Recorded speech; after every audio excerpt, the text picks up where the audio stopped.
there's Dan Carpenter, the former Miami Dolphin, who is set to tee things up. The Buffalo Bills won the toss today and have deferred to the second half. So that means that the Dolphins will get the football to begin this afternoon's ball game. They have one of more of the electric return men in Jakeem Grant out of Texas Tech, the rookie. He's back deep to receive. He's not a big fella. He stands at 5'7", but even he says he's probably a little shy of 5'7", but he can run. Carpenter,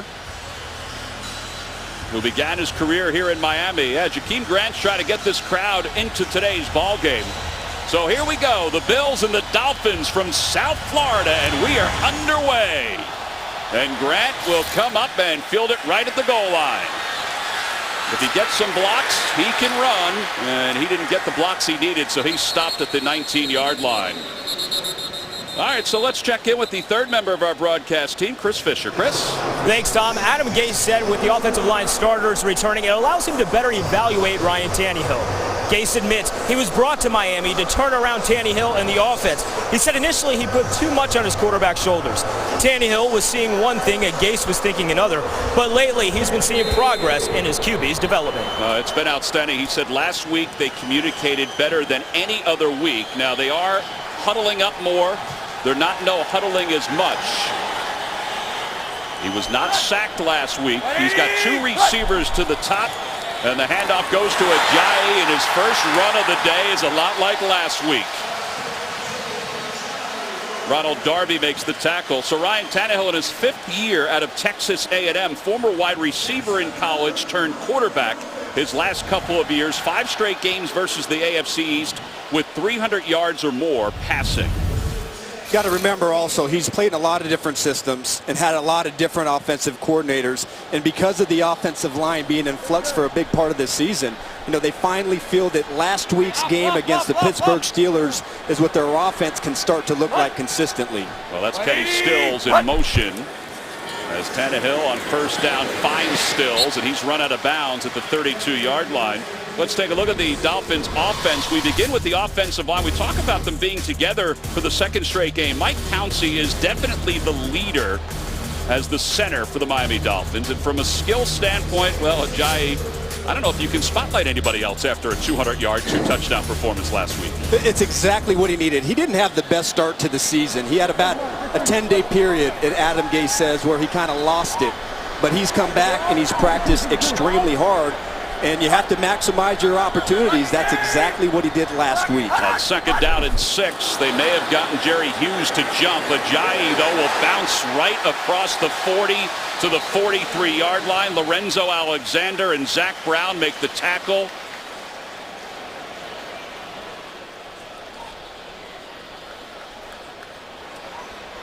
Offside. Defense, number 55. The penalty is declined. The result of the play is a first down. So Jerry Hughes is called for the penalty. Let's take a look at the Bills defense. Kyle Williams, Adam Gase had him when he was at LSU. He said even back then his motor never stopped, and it's still the same with the Buffalo Bills. Preston Brown, he and Zach Brown are 1 and 2 in tackles. And Aaron Williams, well, we'll talk about Aaron Williams. He had neck surgery last year. Nobody thought he would come back and play, but he is back playing for the Buffalo Bills. On first down, here's Ajayi again. He is running hard on his first 3 carries, a gain of 9. Corey Graham makes the tackle. There is a little bit of an energy about this guy. That tackle over, and they bring Jawan James, the right tackle, and put him next to Brandon Albert and Laramie Tunsil. They run to that left side and just completely blow off the Buffalo Bills off the ball. Brandon Albert, 9th year out of Virginia. Tunsil, the rookie out of Mississippi. It'll be second down and 1.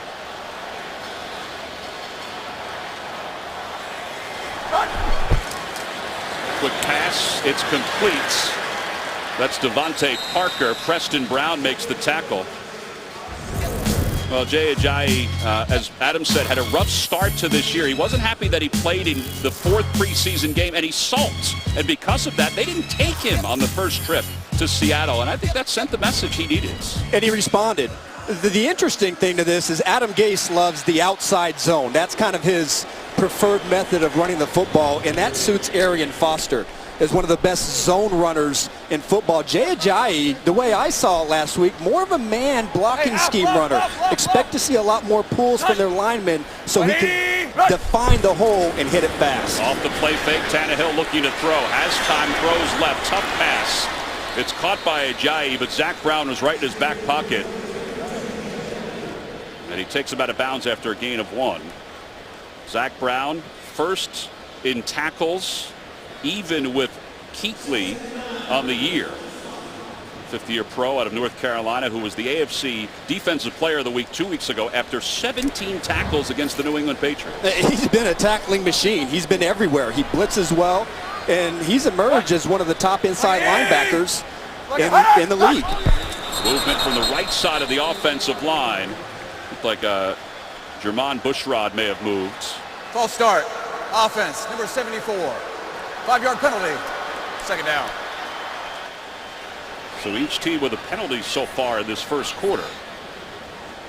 There's Adam Gase in his first year as the head coach of Miami. I don't know about you, Adam. I was impressed with how outspoken he was when he talked with us, and honest he was on Friday. Yeah, he calls it like he sees it, and he pulled no punches. He had to make a couple tough moves a couple weeks ago, cutting some starting offensive linemen.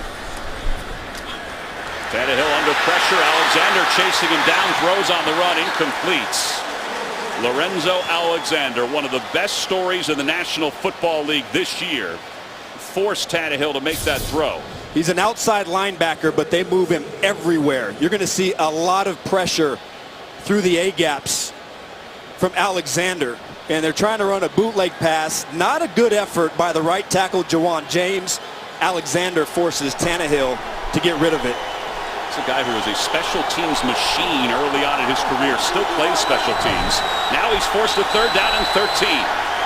Last week against Pittsburgh, they were at 50% on third down. Tannehill, middle of the field, pass is complete. Kenny Stills. And he's got a first down to the 35. You want to talk about threading a needle. That's exactly what Tannehill did.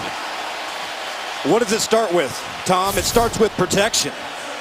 You're going to see Kenny Stills hook up right here, right behind the inside linebacker. And look at the pocket that Tannehill has to stand in. There is nobody around him. He can set his feet, fire it right down the middle of the field, and a big catch by Stills over the middle. Aaron Williams made the tackle. So this drive, this will be the 9th play of the drive. 5 passes, 3 rushes. And that ball was swatted away. Jerry Hughes got his hand on it and knocked it away. It'll be second down and 10. It's amazing, this defense. Last year, you know, what is Rex Ryan known for? His defenses are known for putting pressure on the quarterback. And they had a lot of talent, but only 21 sacks last season from the defense. 14 of those coming from the defensive line. But boy, I tell you what, they have the front 7. They have that front 4 humming. Jerry Hughes has been all over the place this season. And a reminder, too, we mentioned Marcel Darius. He still has not played a game because of suspension and because of a hamstring injury. And Rex Ryan said he's my best defensive player. Ajayi on second down. Bounces down toward the 30. They'll mark him at the 31. Zach Brown makes the tackle. It'll be third down.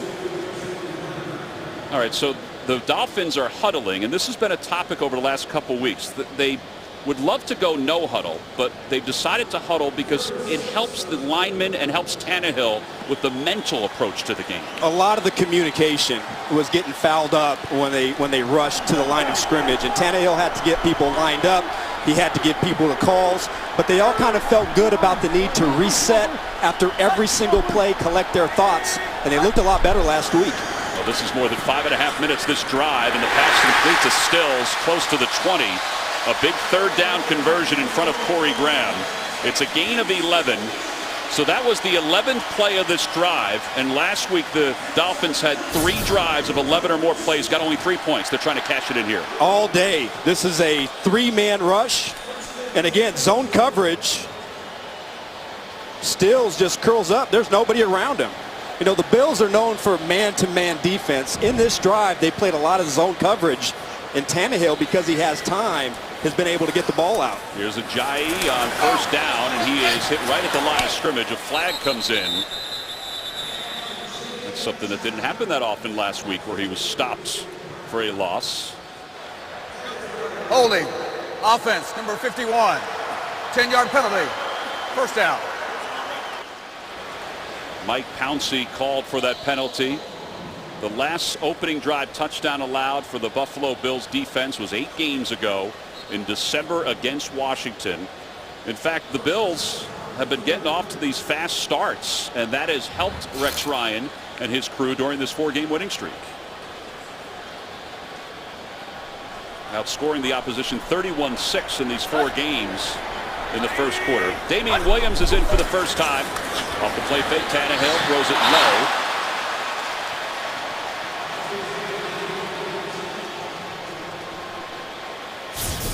You got to make this throw because Damian Williams comes out of the backfield and he out-leveraged the linebacker. I believe that was Preston Brown to the flat.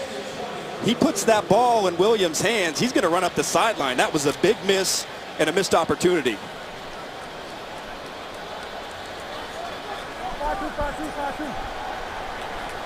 So second down and 20.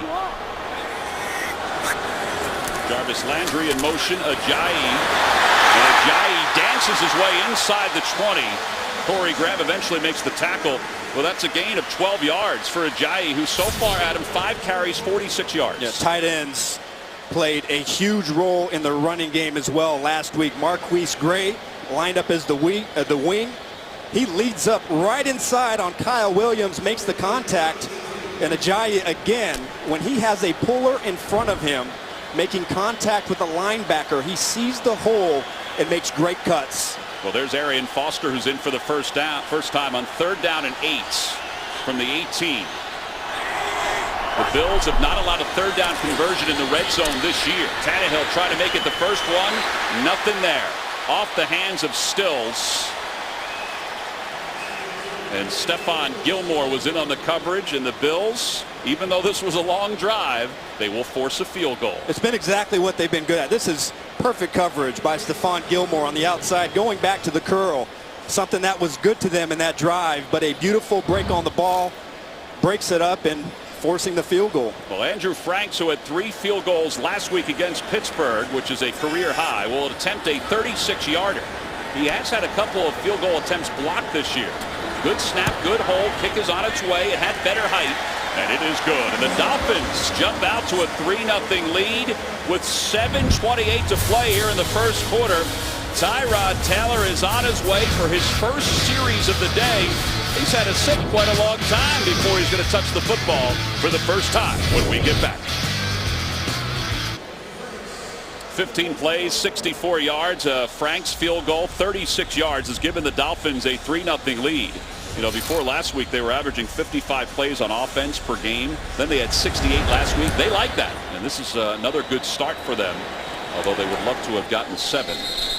Tate lets that go over his head. So the Buffalo Bills and Tyrod Taylor get the football for the first time when we get back. Tyrod Taylor, who just signed a lucrative contract extension this past offseason. This is what he did last week against the 49ers. Don't forget, he didn't play most of the 4th quarter.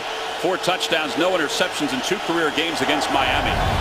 Pistol formation with LaShawn McCoy in the backfield, and Taylor will roll the pocket, has plenty of time, and throws on the run. It's complete. And that's his first pass play of the game.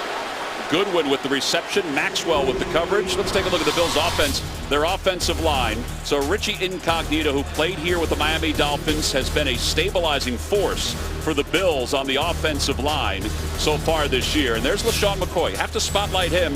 587 yards on the ground and also 97 yards receiving. And he was a big question mark because of a hamstring injury that he sustained Wednesday in practice. On first down, he'll get his first carry of the day. And up to the 42-yard line.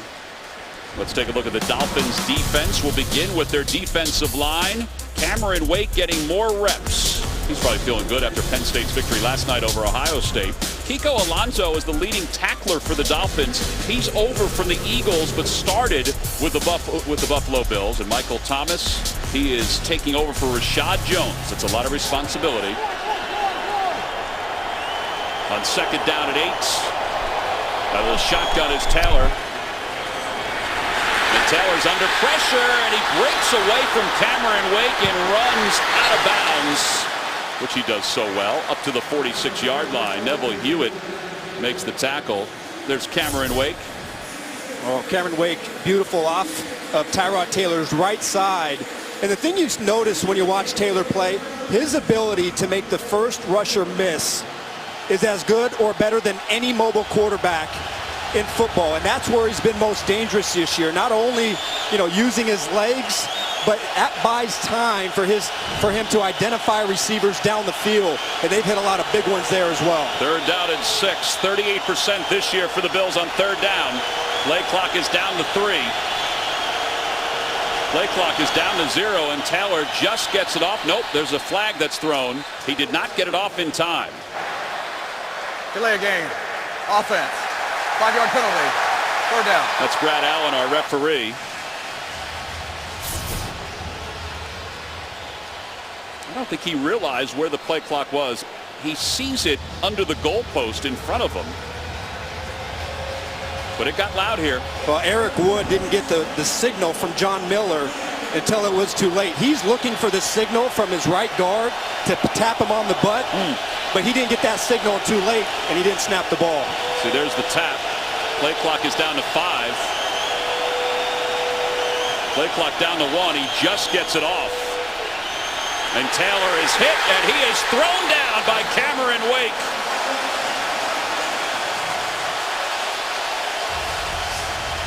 Cameron Wake, whose first career NFL sack came against the Buffalo Bills in 2009, gets it to the backfield here. Might be a long day on that right side by Jordan Mills. 2 plays in a row. Cameron Wake easily beats him with a speed rush to the outside and is able to get to Taylor. This time, he gets him to the ground. And they're going to have a hard time dealing with the speed of Wake coming off that corner all game. Loss of 5. First punt of the day for Colton Schmidt, who didn't punt till the second half last week. Grant from the 21. Flags are in. Lorenzo Alexander trying to chase him down, and he is tripped up to the 25-yard line. Mike Gillislee makes the tackle for Buffalo. 46-yard punt, 4-yard return. And Brad Allen's going to let us know who the penalty is against. During the kick, holding number 35 of the receiving team. That 10-yard penalty will be administered from the end of the kick. First down. Well, there's Walt Aikens. Timeout. He was called for the penalty. Cameron Wake with this sack, his first of the day, 2.5 on the year, 72.5 for his NFL career. Number 79. Be the first to know your team's news with the CBS Sports app. Get instant updates, expert analysis, highlights, and more. Download the CBS Sports app today. Second possession of the day for the Dolphins, leading at 3-0 after a long drive. The last time out, the penalty moves the football back to the 12. And Ajayi on his first carry this time is stopped by Zach Brown. They'll be second down. Well, Laramie Tunzel from Ole Miss really is an athlete that dropped to the Dolphins in the first round. And you talked to Brandon Albert, the left tackle. He said this kid is going to be special as the years move on. You can see his talent, and getting him back last week at left guard was huge.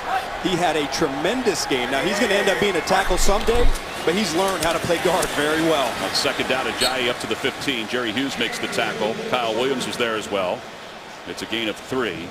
Now, Tunzel a couple weeks ago missed a game because he sprained an ankle in the shower.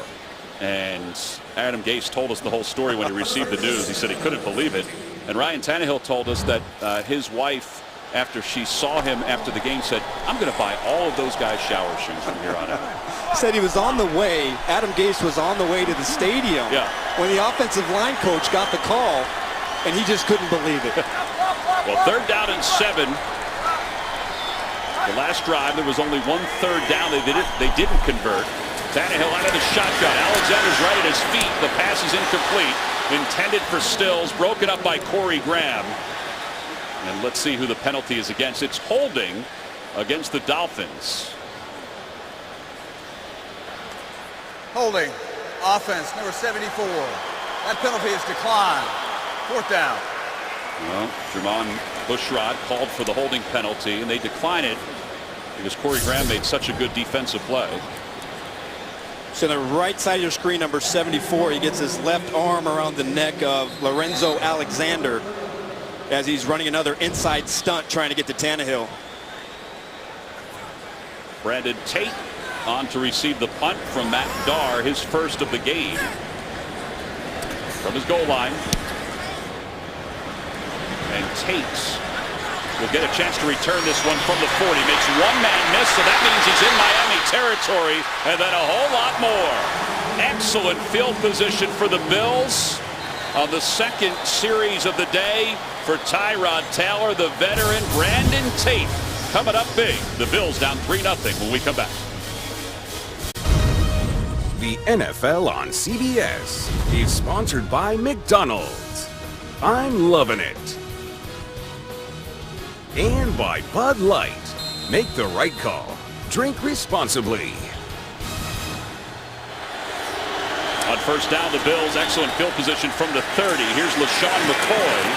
Nothing left, cuts back right, still cutting back. And he's going to get a few yards. Well, the Miami Dolphins defense, like a lot of other things around the National Football League, the Miami Dolphins defense took a huge hit last week when Rashad Jones, who you see right there, had a shoulder injury in the game against the Steelers. He played great. He had an interception in that ball game, but as it turns out, he has a rotator cuff injury, and he's going to be a tough guy to replace. Michael Thomas, who's replacing him right now, made the last tackle and forces a second down and 7. Taylor rolls out, throws on the run, pass is complete. That's Justin Hunter. Hunter in practice has gone against Rashad Jones from time to time, the former Dolphin. Chris Fisher, you've been doing some investigating. How has Rashad Jones handled all this? Well, he told me prior to the game that he's on the bench, there for support. He's become the vocal leader, as Adam Gase told us, to this defense. He said now it's time for him to sit there and get ready to lead them by example of word of mouth. He can't do it on the field any longer. He suffered a torn labrum last season. He played through it, but it's led to a rotator cuff injury that forced the Dolphins to place him on injured reserve, Tom. As we talked about, Michael Thomas takes his spot. The handoff goes to LaShawn McCoy on 1st and 10 from the 13, and he gets 3 before Kiko Alonso makes the tackle. It'll be second down. Well, I tell you, getting ready for this game and just watching Rashad Jones, no question that he deserves to be mentioned with one of the top safeties in the NFL, not just because of the way he plays the run, but a safety, one of the few safeties with that all-around ability that can basically do whatever you ask of him. It's a tough guy to replace. Well, they'll replace it with Michael Thomas, and some of the other responsibilities will go on the rest of the secondary. Here's second down, and Tyrod Taylor rolling out, throwing to the end zone, just throwing it away. Cameron Wake chasing him down. Your weekend starts on Thursday when the Jacksonville Jaguars tangle with the Tennessee Titans, only on NFL Network. Titans are facing the Colts today, and the Jaguars are facing the Oakland Raiders. 2 good matchups. Bills are an excellent on both sides of the ball. Red zone defense and red zone offense. They're the 6th best red zone offense in the NFL. A lot of that is because they do a lot of speed option and a lot of movement with Tyrod Taylor. Speaking of movement, that's Charles Clay moving in the backfield. Taylor from the shotgun looks toward the end zone, and Hunter was the intended receiver, and he wanted pass interference against Byron Maxwell, and the Bills will settle for a field goal attempt. How about the game that Byron Maxwell had last week on Antonio Brown, the Pittsburgh Steelers? You know, he was sat for the Cincinnati game, and he came over. He had to learn a new scheme and a new way of communicating with their secondary. And Vance Joseph thought that sitting him down and allowing him to watch the communication really helped him. He responded, had a great game last week, and a big play right here in the end zone. So Dan Carpenter, the 9th-year pro out of Montana, on for the field goal attempt, 29 yards. Good snap, good hold, and it is good. So we are tied up at 3, 49 seconds to play here in the first quarter from Miami. Tomorrow, TV's #1 new comedy now starts a half hour earlier. Don't miss special guest Ray Romano when he visits Kevin Can Wait tomorrow at 8, 7 Central. Only CBS. Carpenter will tee it up. Grant is back deep to receive.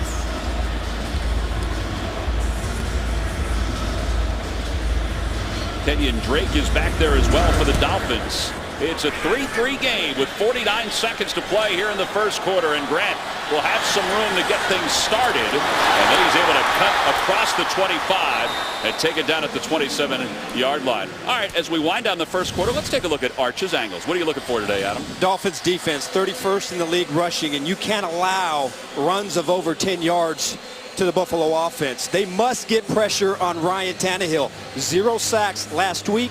Not a lot of pressure in this game, but they've been able to get after him in the past.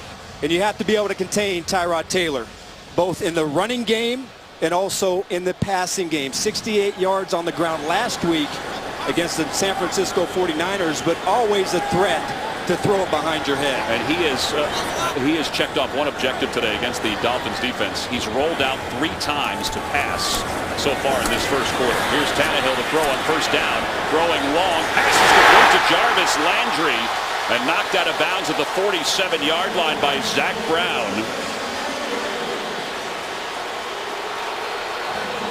Flags come in after the play. Landry may have been doing some extra celebrating after he made that reception, his first of the afternoon.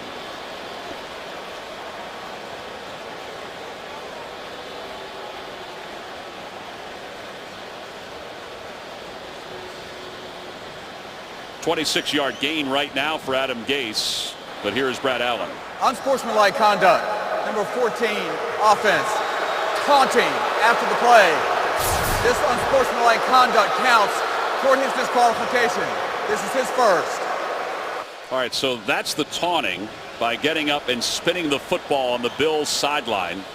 They're just not going to allow you to do any of that kind of stuff. Man, I don't know. You know, there's taunting and then there's taunting. You know, he went out of bounds right there on the sideline and he spun the football. Where else is he supposed to celebrate?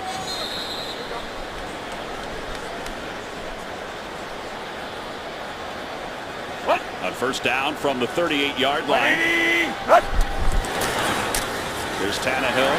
Tannehill looking long to the far side, and he could not get Devontae Parker. He was turned around. Stephon Gilmore was in on the coverage. Well, this is what is in Jarvis Landry's locker. He does not want to be the 97th rated player, which is what he was when he came out of college. He wants to be number 1, so he reminds himself every day by peeking at that I got a lot to work on. And you know what? I think he's checking off some numbers. Yeah, he's pretty darn good. Without a doubt. You can make an argument that he's the best slot receiver in the NFL. I mean, he is a tough guy to cover, and they move him around and put him in a lot of different places in their offense. Yeah, he was listed as number 98. There were 97 players ahead of him. That was Arian Foster who had the carry. It'll be 3rd down and long as we wind down the first quarter here in South Florida. So a 3-3 game. There's been some action, but only 2 field goals to show for it. On a gorgeous afternoon for football, it's Alumni Weekend here in Miami. A little old school AFC East battle.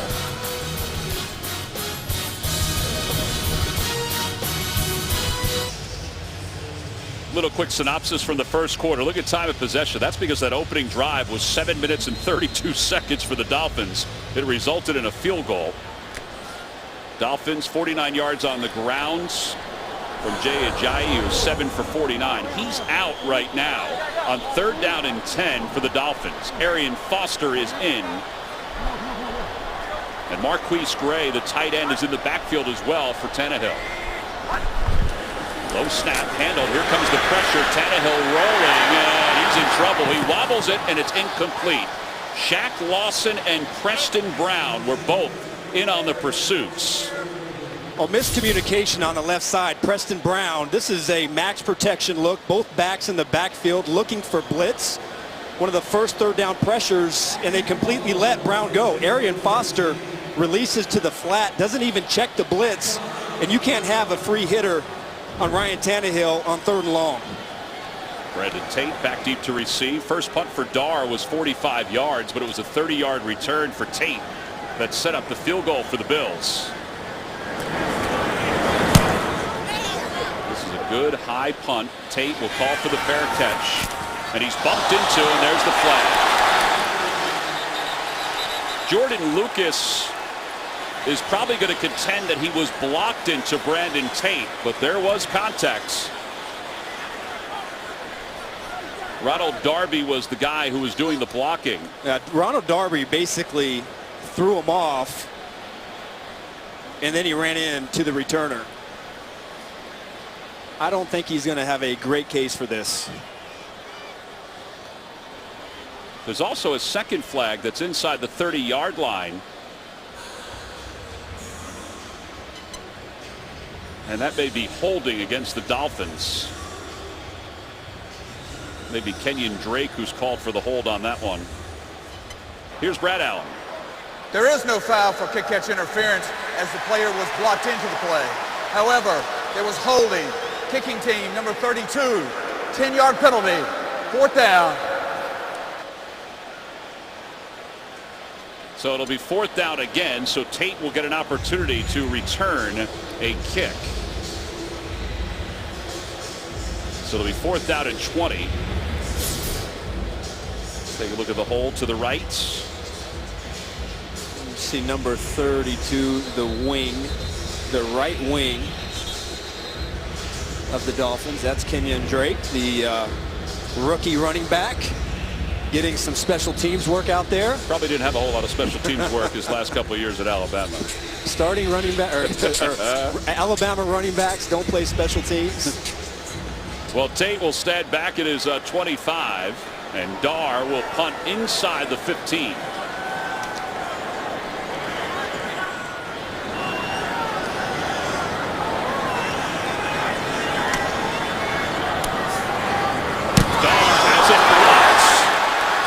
It'll bounce inside the 40 and then is smothered at the 40-yard line. McCray comes in to block the punt. Lorente McCray, the 4th-year pro out of Florida, an excellent field position again thanks to special teams for the Bills. Beautiful up and under move on the wing. I think that's Damian Williams. He beats Williams across his face to the inside, and his hands and his eyes at the ball.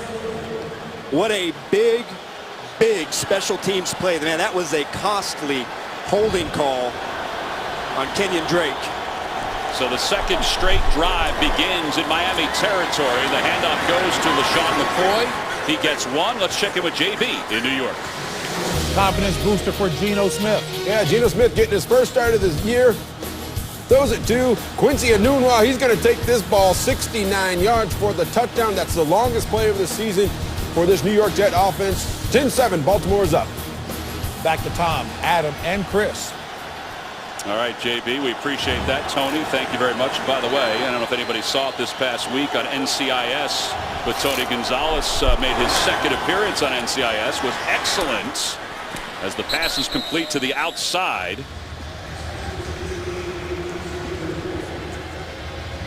Tom, I know LaShawn McCoy, there was a big question with the hamstring injury if he was going to play coming into this game. And by talking to everybody on the Bills, they said he was ready to go, but they're not using him as much in the run game. You're seeing a lot of passing from Taylor, and you have to start to question on how healthy and how much they want to use McCoy, even though he's out there on the field. Yeah, they did say he would have a pitch count here today. They weren't sure how much of a pitch count. Pass is complete. A diving catch by Reggie Bush, and Bush is taken down at the 23-yard line.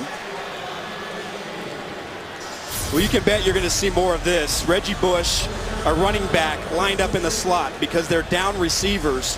Robert Woods was their best third down target this season. He's not in the game. There's not a lot of production from Goodwin and Hunter, but Reggie Bush, a guy in the slot that can win his matchup and pick up a first down. It's first down from the 23-yard line. Two receivers to the right. Offset I formation. Felton is the fullback, and here is McCoy down to the 20, a gain of 3. Well, that's the second good play in this drive. Kiko Alonso, they run a lead up inside, and he just sees it and flies up there, takes on the lead blocker, and then Issa Abdul-Quddus, the strong safety, playing strong for Rashad Jones, comes up, makes a good play. Well, Kiko Alonso slow to get up. We'll take a break and be back. Well, last week we talked about how the Bills dominated the San Francisco 49ers on the ground, in particular in the first half, 164 yards, only 13 rushing yards today, 12 for LaShawn McCoy, who has touched the ball 5 times. It'll be second down. Taylor, pocket collapses. He throws it toward the end zone for Reggie Bush. Incomplete. Well, Kiko Alonso got his bell rung on that play you were just talking about a moment ago. Yeah, Richie Incognito pulling around, and then Kiko Alonso just fires his gun. That is a major load for a small inside linebacker. Well, you see Incognito in person. He is a large human being who's playing some great football. Well, Alonso was out for a play. He's back in. There is Incognito, 6'3", 319. It is third down and 7. The Bills 1 for 3 on third down so far. Taylor looks left, pass is complete left. He's got Hunter, the former Dolphin. And out of bounds close to the 10. Tony Lippett. Speaking of former Dolphins, Rex Ryan, not surprisingly, had all the former Bills and John Miller, who's from this area, represent captains today. So 5 of the 6 were former Dolphins who were out as captains today for the Bills. That's not surprising, right? Not a lot of controversy, you know. No. Adam Gase said that he heard they did it last year as well. Watch speed option right. First and goal, Tyrod Taylor keeps it himself into the end zone. He fumbles, but he crossed the plane. Touchdown, Buffalo.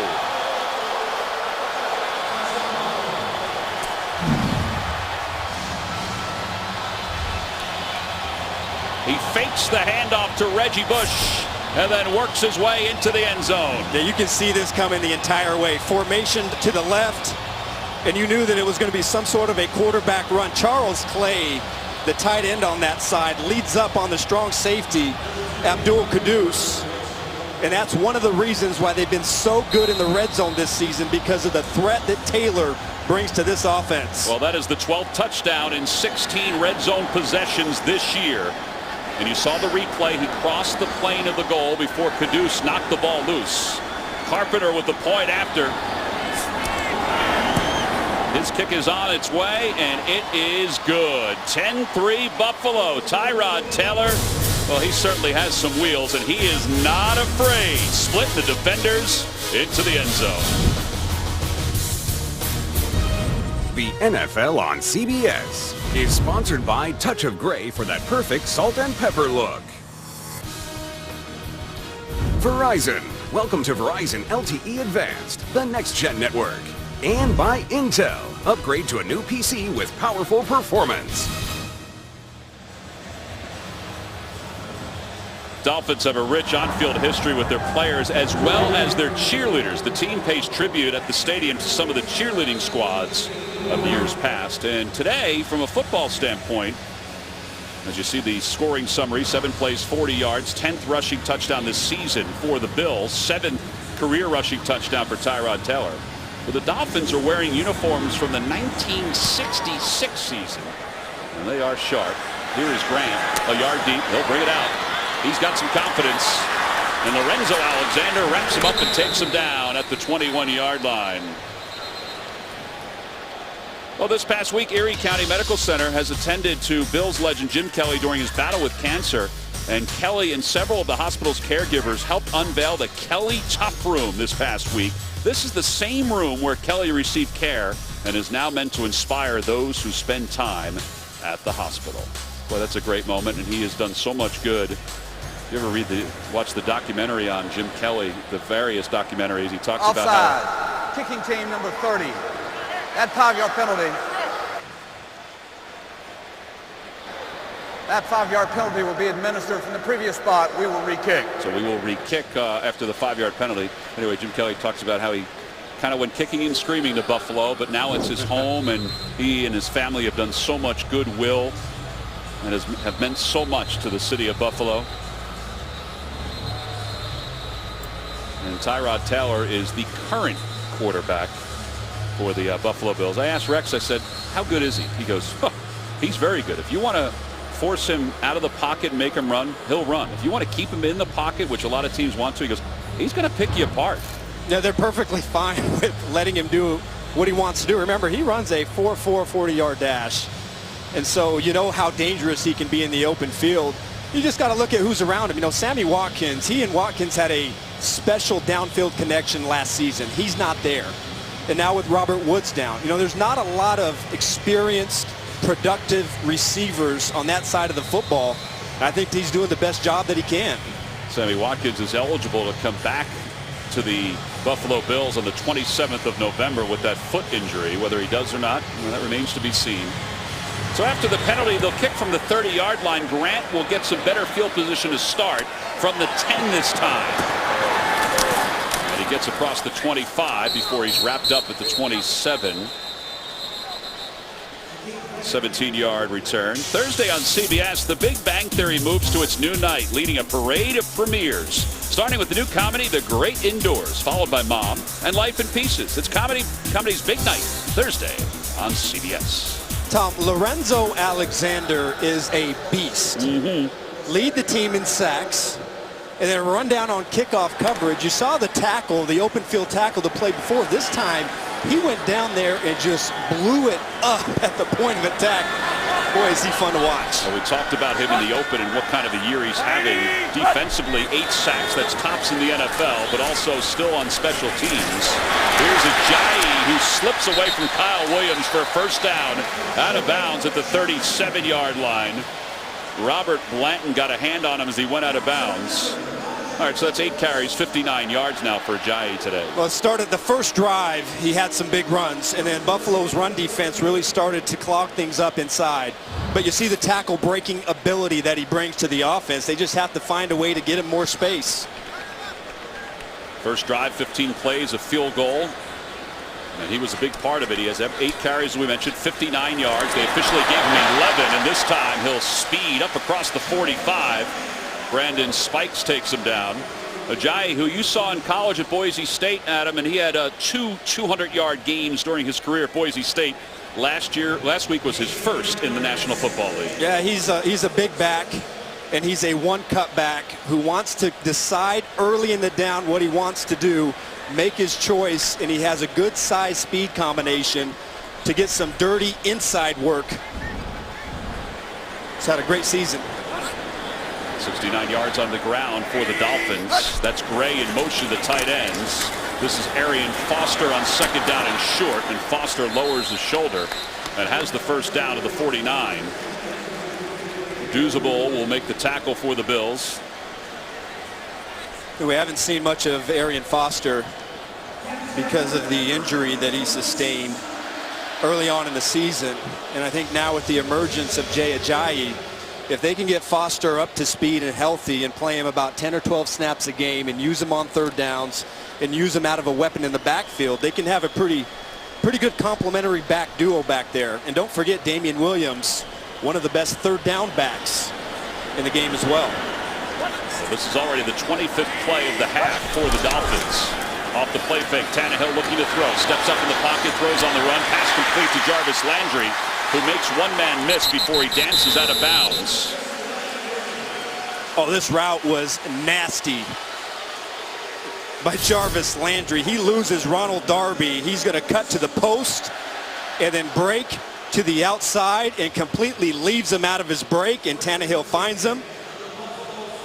Great outside technique for Landry to get open. Gain of 14 yards. He has 2 catches now for 40 yards this afternoon. See Tannehill's numbers, 7 of 14. First down from the 37. Gray in motion. Hand off to Ajayi. Makes a bad miss in the backfield and burst inside the 30. Now the 25. Zach Brown makes the tackle. Boy, there is a quick first step for Ajayi that you don't see on film, but you can certainly see in person.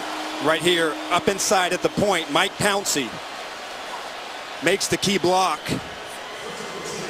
on Jarrell Worthy, and Ajayi playing with great vision today. You know, last week a lot of front side running. This game against the Bills, you see a lot of cutback running. Well, that's a gain of 14. Bills have 73 yards overall. Ajayi has 85, and he'll lose a yard there. Newsable makes the tackle. We talked to Brandon Albert, the left tackle, about Ajayi. We asked him, so what did he do for the offensive line after his 200-yard gain last week? He said, well, he wanted to take us out to dinner. And I told him, I said, let's hold your horses a little bit. Take us out to dinner when you rush for 1,000 yards. Yeah, hold on, young fella. Let's not get ahead of ourselves, but they're building off of what they started last week so far against the Bills. Second down and 11. Stills in motion. Bills with the lead. Here's Devontae Parker down to the 15. Stephon Gilmore makes the tackle.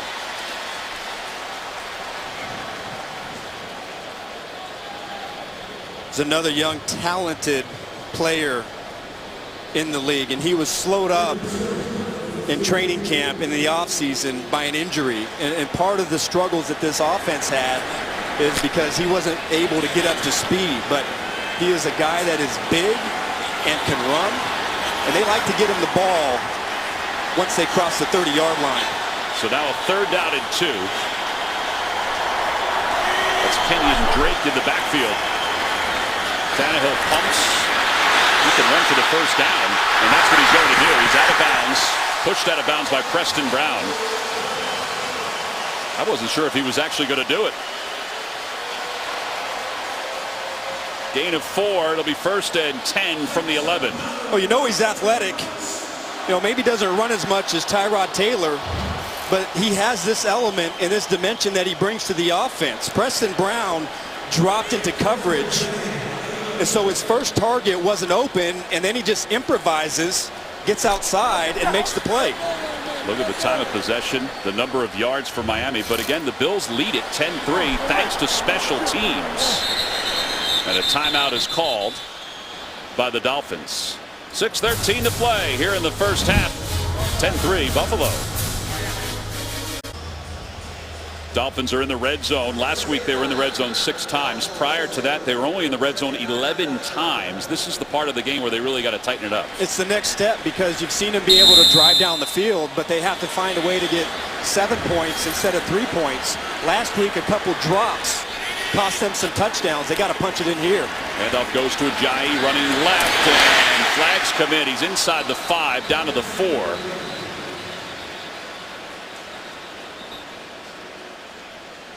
Preston Brown made the tackle. Well, they're going to get a crack back block. I think it was Jarvis Landry just came in. That was a devastating. There are 2 fouls on the offense of the play. Holding, offense. That penalty is declined. Personal foul, unnecessary roughness, number 14, offense. That penalty is 15 yards. Remains 1st down.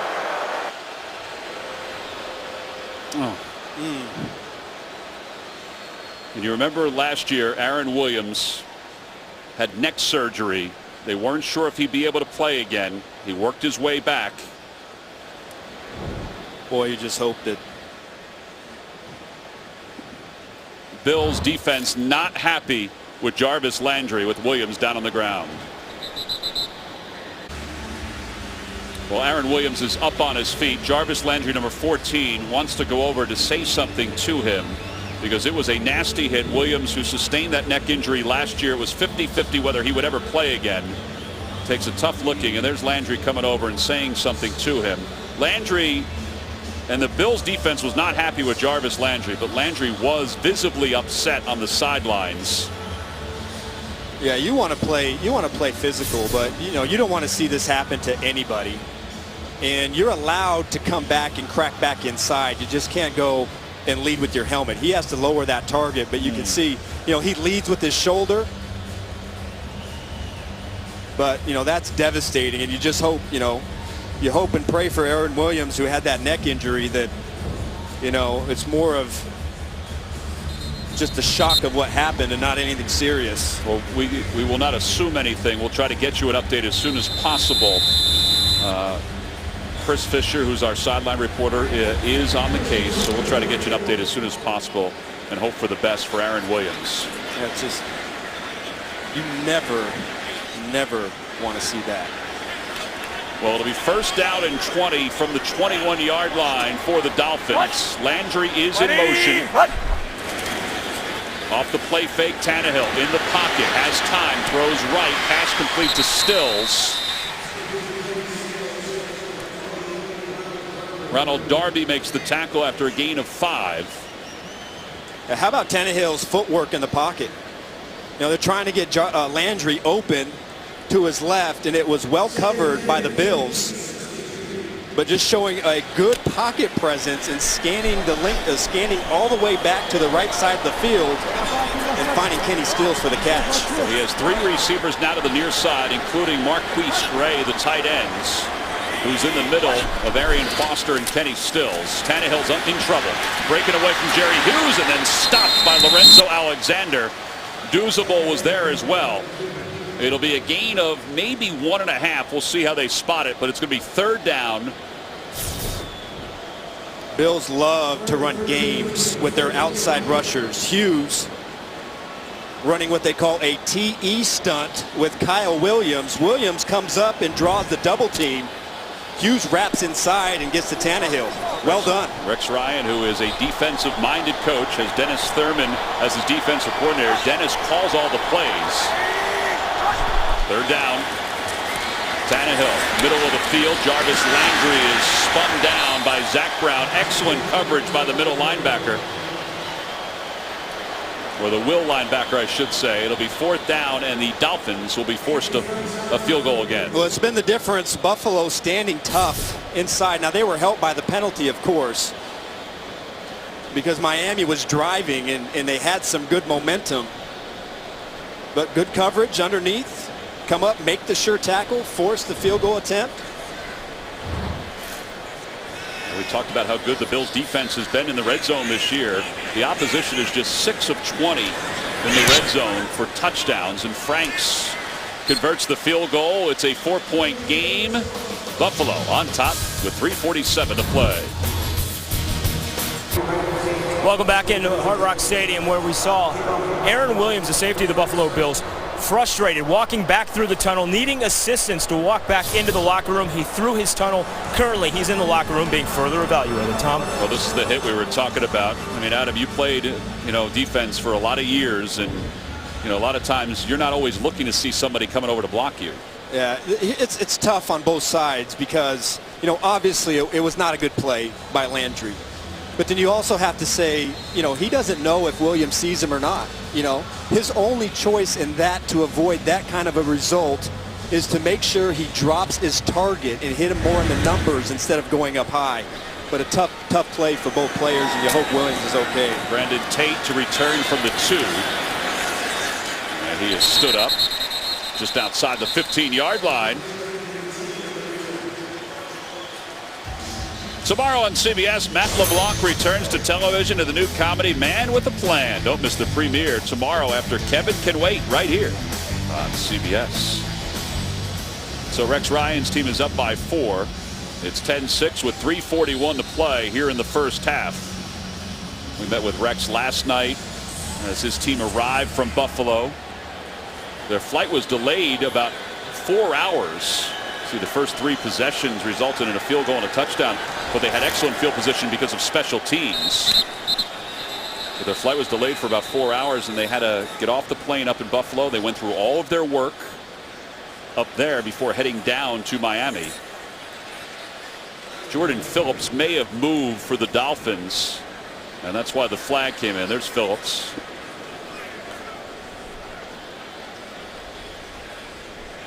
There was the initial flag that was thrown. Then there was a flag that was thrown late. So we'll see if there are 2 different penalties.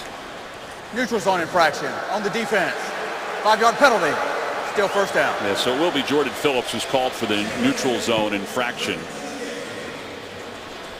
Second flag came in after they were discussing it. That'll move the football up 5 yards. It'll be 1st and 5 for the Bills, who again have won 4 straight games. Trying to win 5 straight for the first time since 2004.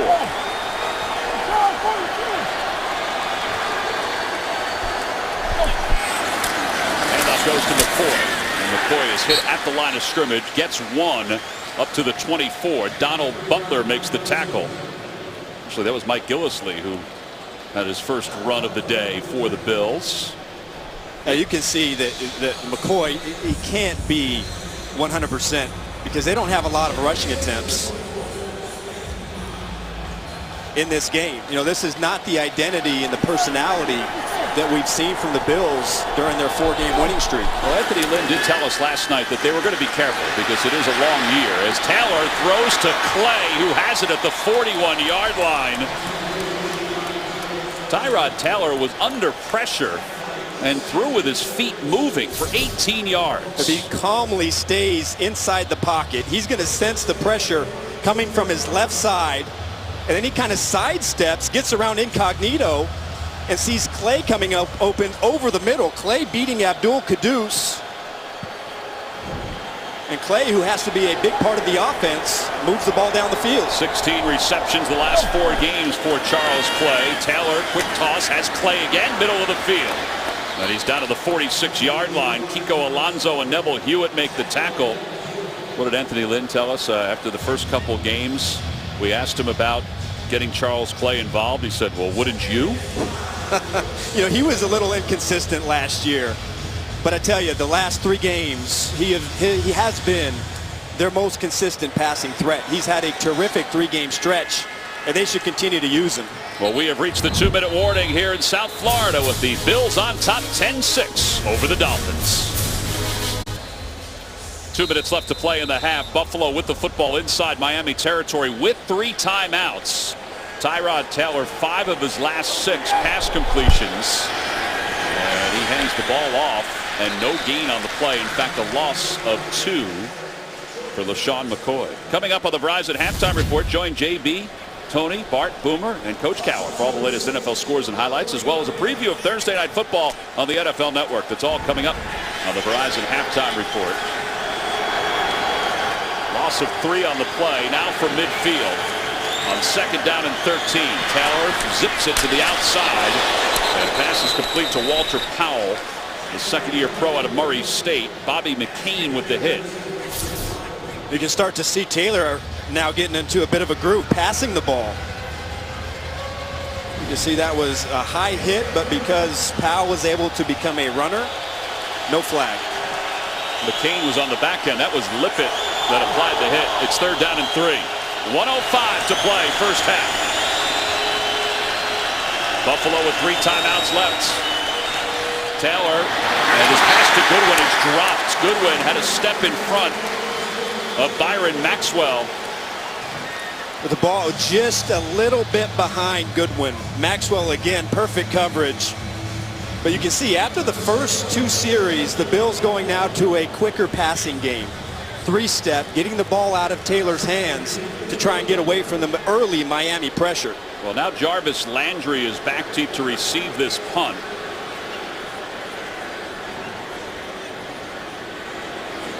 It usually is Jakeem Grant who is back deep to receive.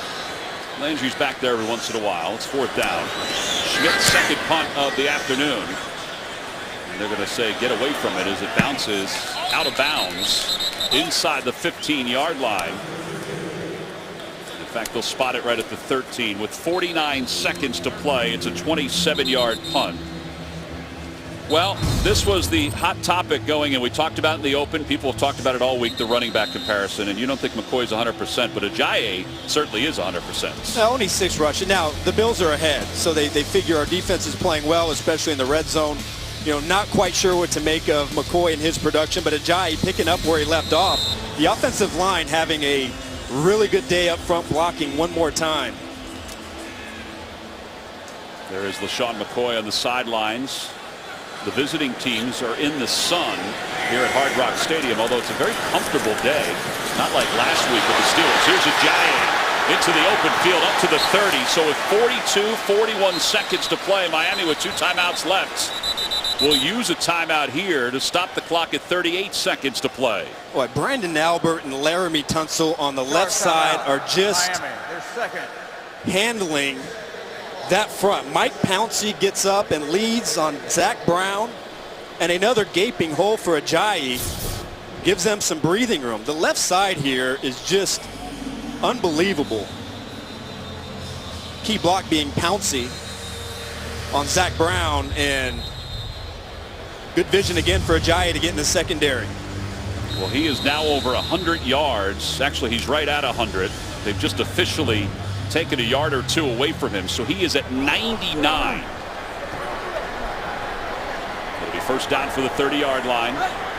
41 seconds to play. Miami with one timeout left.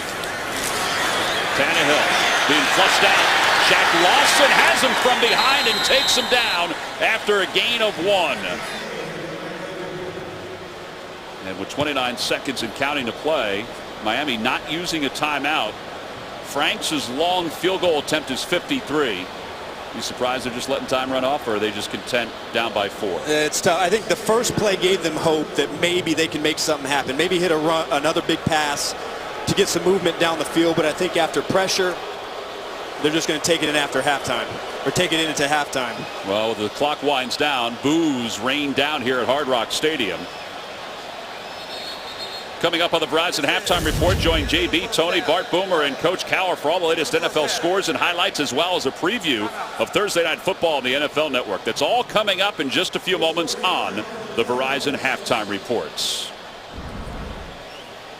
So the Bills have the lead 10-6. Let's check in with Chris Fisher. Chris?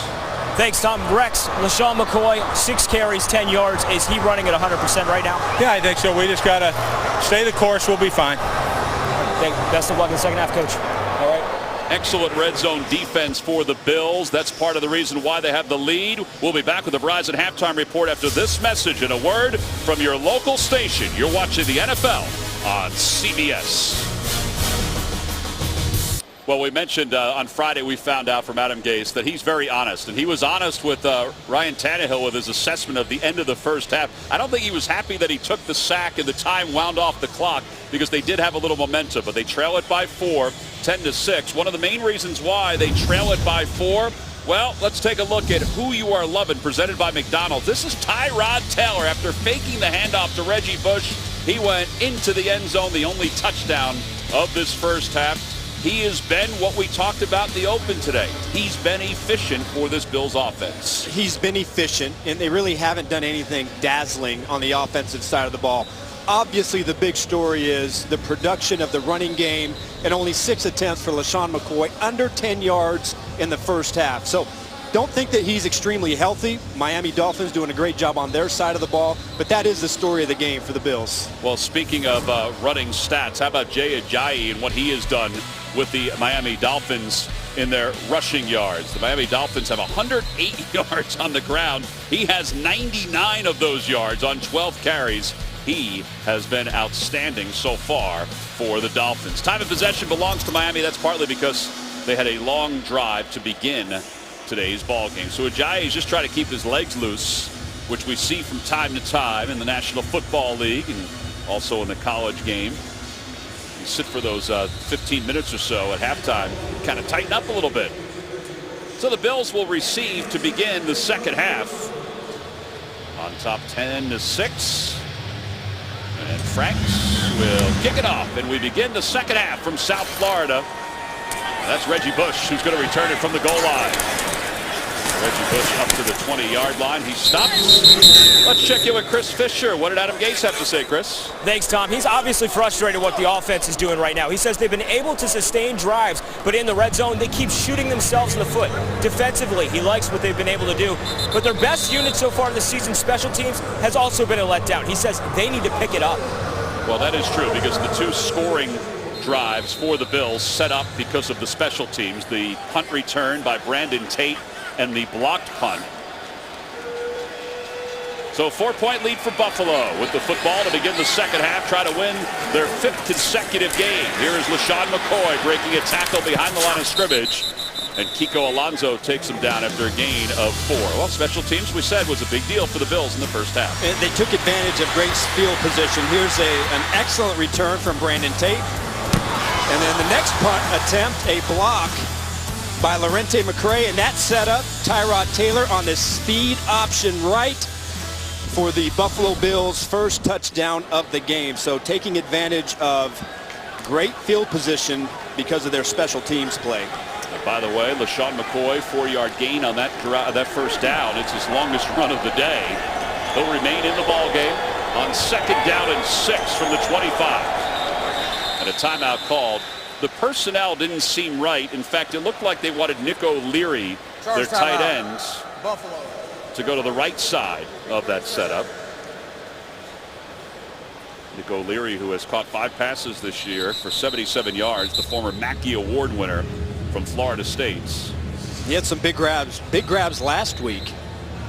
He's always been a good blocker, but he's more athletic than I think people give him credit for. And I think that's somebody that, as the season goes on, they want to get more involved in the offense. His grandfather, Jack Nicklaus, is here with the rest of his family members. There's Jack, the Golden Bear. There's about 13 or 14 of O'Leary's family members here today. Tyrod Taylor breaks away as the strings of his jersey are left in the fingertips of Andre Branch. And he gets up to the 30-yard line. He'll be a yard shy of a first down. They just don't make jerseys the way they used to, Adam. I think that's Sue, who fights off the double team. Nope, that isn't Sue. It's it's like running with a harness. He's doing speed drills. Andre Branch coming off of the left side of that. But a nice rally for the Dolphins. Well, may have been the t-shirt underneath the jersey. The handoff goes to the up man, Jerome Felton, the fullback. And he's going to be close. I don't know if he got this. It depends on the spot. That's his first carry of the day. He's saying he got the first down. It's going to be 4th down. Nice job by the Dolphins defense. Wow.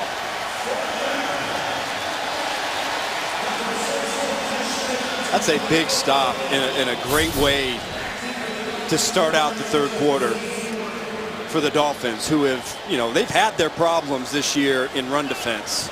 And they think they turned a corner last week.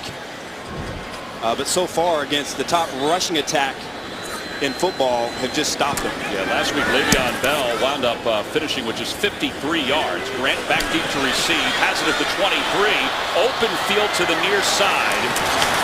And he is ripped down to the field at the 32-yard line. So first chance for the Dolphins when we get back. Dolphins with their best starting field position of the day, down by 4. First opportunity of the second half. Tannehill looking at Ajayi in the backfield. Ajayi with 99 yards on the ground. Bill showing blitz. The handoff to Ajayi, and he's got over 100 yards, lowering his shoulder up to the 39. Robert Blanton makes the tackle. Week 7 continues later today on CBS, and for some of you on Fox. Then tonight with Sunday Night Football on NBC. And tune in tomorrow for Monday Night Football on ESPN. Brock Osweiler, who started 7 games last year with the Denver Broncos, trying to pick up where he left off last week for the Texans. 25 of 39, 269 yards. Second down and less than 2. Ajayi steps inside, and with his back to the defense goes down to the 42, or up to the 42. Jerry Hughes makes the tackle. All right, so he is only the 2nd rusher this year to gain 100 yards against the Bulls defense. Matt Forte gained exactly 100 in the first week of the season. You can see that he is running with a lot of confidence in this game. He's carried over last week's performance, feeling the blockers up front, who are doing a tremendous job against a very stout Buffalo defensive front. But he is continuing the momentum that he built last week. Well, maybe he will take the offensive line to dinner before the end of next week. The way things are going, he'll take the handoff again, running left, and he is hit at the line of scrimmage, but still gets up to the 44. There is a flag in the vicinity of Mike Pouncey. Jerry Hughes made the tackle. They might get Brandon Albert with a hold. Holding. Offense, number 76. 10-yard penalty. First down. You know, the funny thing is the body language of Albert when he went over to talk to the officials, he knew it, that there was a possibility. This is his first holding call of the season, number 76. You see the left arm wrapped around that shoulder pad of Lorenzo Alexander. Buffalo, first play of the drive, are blitzing their linebackers inside. I have a feeling that Rex Ryan has had enough of seeing Jay Ajayi run through his front seven. Expect more pressure on early downs. By the way, 8 penalties now for the Dolphins in this game. Tannehill has time. Rolls and throws as he's hit, and he overthrows his tight end, Marquise Gray. This was close to being a big play. If Tannehill saw Gray just a moment earlier and got him the ball, you're going to see Gray here. Defense, number 24. 5-yard penalty, automatic. First down. And you see him adjust. If he can get that ball to him earlier and allow him to run down the sideline, that could have been a big play. Well, here's the hold they just called against the Bills. That's Stephon Gilmore against Jarvis Landry. So that's an automatic first down now for the Dolphins. That's a huge first down. Now, you know, you had the Dolphins behind schedule, and now you give them a first down. So first and 10. Ball sits at the 37-yard line. 10:54 to play here in the third quarter. Dolphins down by just 4. Landry in motion. Tannehill looking for it all. Looking for Stills. Stills can't hang on. Corey Graham broke it up at the last moment.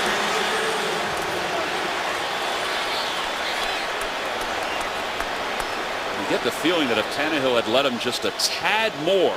That ball hung up in the air too long. I mean, Kenny Stills, he has Corey Graham beat by at least 2 steps. Well, Kenny Stills dropped what would have been a wide-open 71-yard touchdown reception Week 1 at Seattle. The Dolphins would go on to lose the game by 2. And Stills obviously felt awful after that game and obviously had to answer all the questions about it. Here's Ajayi, who's hit behind the line of scrimmage by Lorenzo Alexander. Well, he just keeps coming and coming. We talked about this earlier. He's an outside linebacker, but he loves coming up inside. They run games inside with him so much. He works across the face of Albert and then just sticks Ajayi right in the chest at the line of scrimmage. Great tackle by Alexander. Alexander, who originally was an offensive lineman, weighed 305 pounds for the Washington Redskins. Here's Tannehill, long to the near side for Landry, and it's nearly intercepted. Jonathan Meeks had it, but couldn't hang on. And the Dolphins will be forced to punt the football away. Well, very fortunate, because this was a poorly thrown ball in a double coverage. Meeks reading the eyes of Tannehill, and, you know, that should be an interception, but that was a very poor decision to throw that ball, and the Dolphins dodge a big bullet. So Miami will punt the ball away.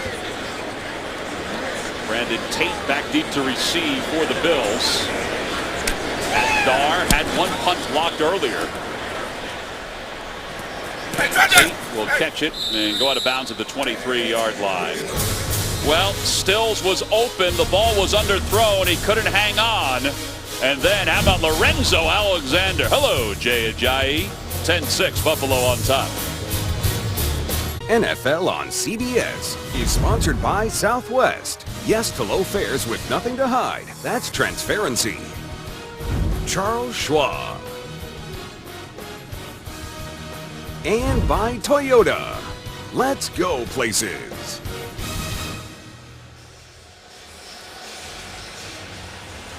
Well, the world-renowned Joe's Stone Crabs, and we go from the world-renowned restaurant to the world-renowned Jack Nicklaus and his wife Barbara enjoying a game today where their grandson Nick O'Leary is playing for the Buffalo Bills.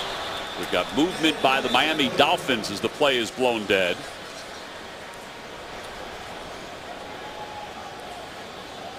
.9:41 to play here in the third quarter. Here's Brad Allen. Encroachment. Defense, number 97. 5-yard penalty. First down. All right, so Jordan Phillips called for his second penalty today. There is Nick O'Leary, the grandson of Jack Nicklaus. Such a fantastic player at Florida State. 5-yard penalty, first down and 5. LaShawn McCoy bounces left, comes back right, and not much there.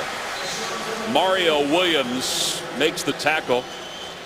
Mario has been a topic of conversation the last couple weeks. His playing time has been diminished, but as we talked about the other day, Vance Joseph said that may make him a better player. Yeah, maybe playing less reps so make him more productive and playing harder. That was a terrific job. He's crashing down inside, and then McCoy, as he reverses field, he gets out there and cuts off McCoy. And then the rest of the defense comes and makes a tackle. That's the kind of plays they're looking at Williams at the end. Second down and 7. Passes complete to Tate. And Tate shy of a first down. Byron Maxwell and Kiko Alonso, the two former Eagles, make the tackle. Under 9 minutes to play. Rex Ryan's team up by 4, facing a 3rd down and 2. It's a very manageable 3rd down here for the Bills. Well, both teams are trying to find something offensively here in the 3rd quarter. Defensive has come out and play with a lot of energy.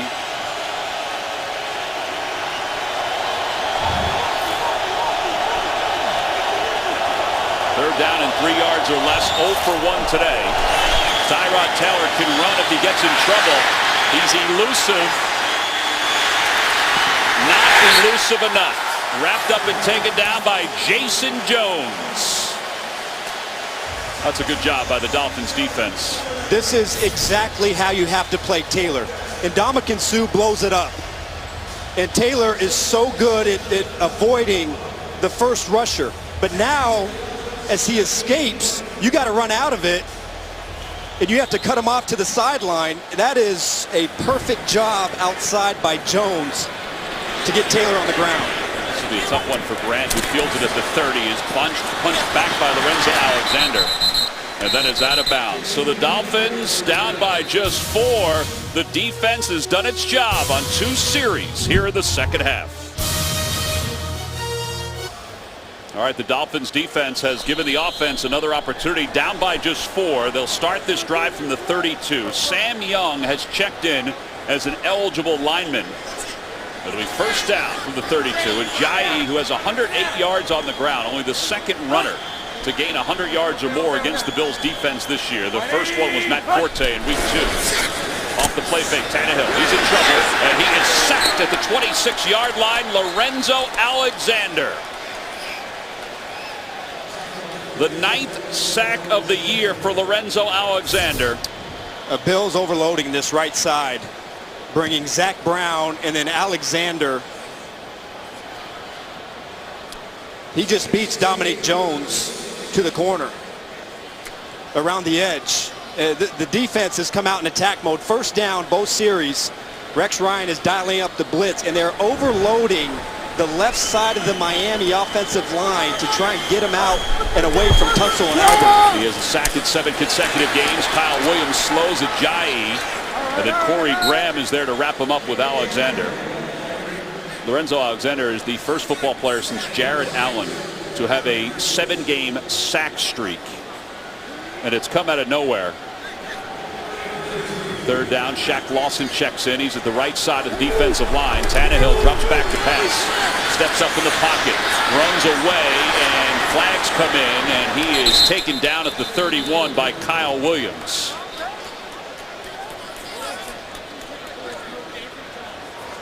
Boy, Dennis. Offense number 74. That penalty is declined. 4th down. Third penalty of the day for Bushrod. How about Kyle Williams? Number 95. Rex Ryan calls him the most underrated defensive tackle in the league. And what did you say to Rex? I said he's not underrated. This guy, everybody knows how good he is. But he chases Tannehill from the inside out, gets off the block, gets outside the numbers. Well, that's the kind of motor you want to see from number 95. That guy is unbelievable in the middle. Low snap, Dar handles it. Brandon Tate comes running up. Fields it at the 32 and calls for the fair catch. So back and forth we go. Tyrod Taylor with a 4-point lead. Well, the Buffalo Bills just 28 plays today. This would be play number 29. They've amassed just 119 yards of total offense. You know, this is the #1 rush offense in the league against the number 31 rush defense in the league, and it's been bizarro world here this afternoon. On first down, Tyrod Taylor looking long, looking for Goodwin. He's got it in stride. He'll walk into the end zone. Touchdown, Buffalo. 67 yards. Goodwin beat Michael Thomas. Byron Maxwell has to call Darrelle Revis and ask him how fast Marquise Goodman is on the outside. Byron Maxwell is looking in the backfield the entire way. I mean, Goodwin closes his cushion, runs right by him, and the safety just can't get over in time. I mean, you have to know your personnel and who you're dealing with. I mean, Goodwin in a foot race. Michael Thomas, the free safety, can't get over that fast outside the numbers in time. Bad play by Maxwell. The point after by Dan Carpenter to make it a 17-6 game. It is good. Tyrod Taylor finds Marquise Goodwin for his 3rd touchdown reception of the year.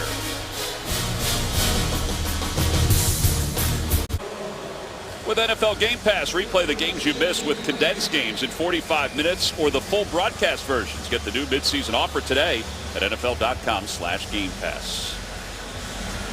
67-yard touchdown. Previous 28 pass plays, 119 yards. Grant will take a knee for the first time today. This is the game that gets so heated they play on neutral turf. Antonio Callaway and the Gators feud with Nick Chubb and the Bulldogs on the SEC on CBS. The festivities begin with a CBS College Football Special and college football today. The first meeting between these two teams was back in 1915. Florida has won the last 2. Now there's Goodwin. You know, without Sammy Watkins, Tyrod Taylor doesn't have a whole lot of long passes this year. Rex Ryan said last year Tyrod was a passer. This year he runs more than he passes, but that's because of Watkins' injury. That was only the 2nd time this season that those two, Taylor and Goodwin, have connected on a fade.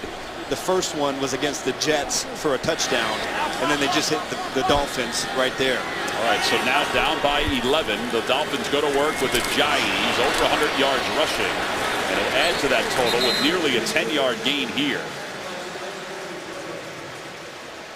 Corey Graham makes the tackle.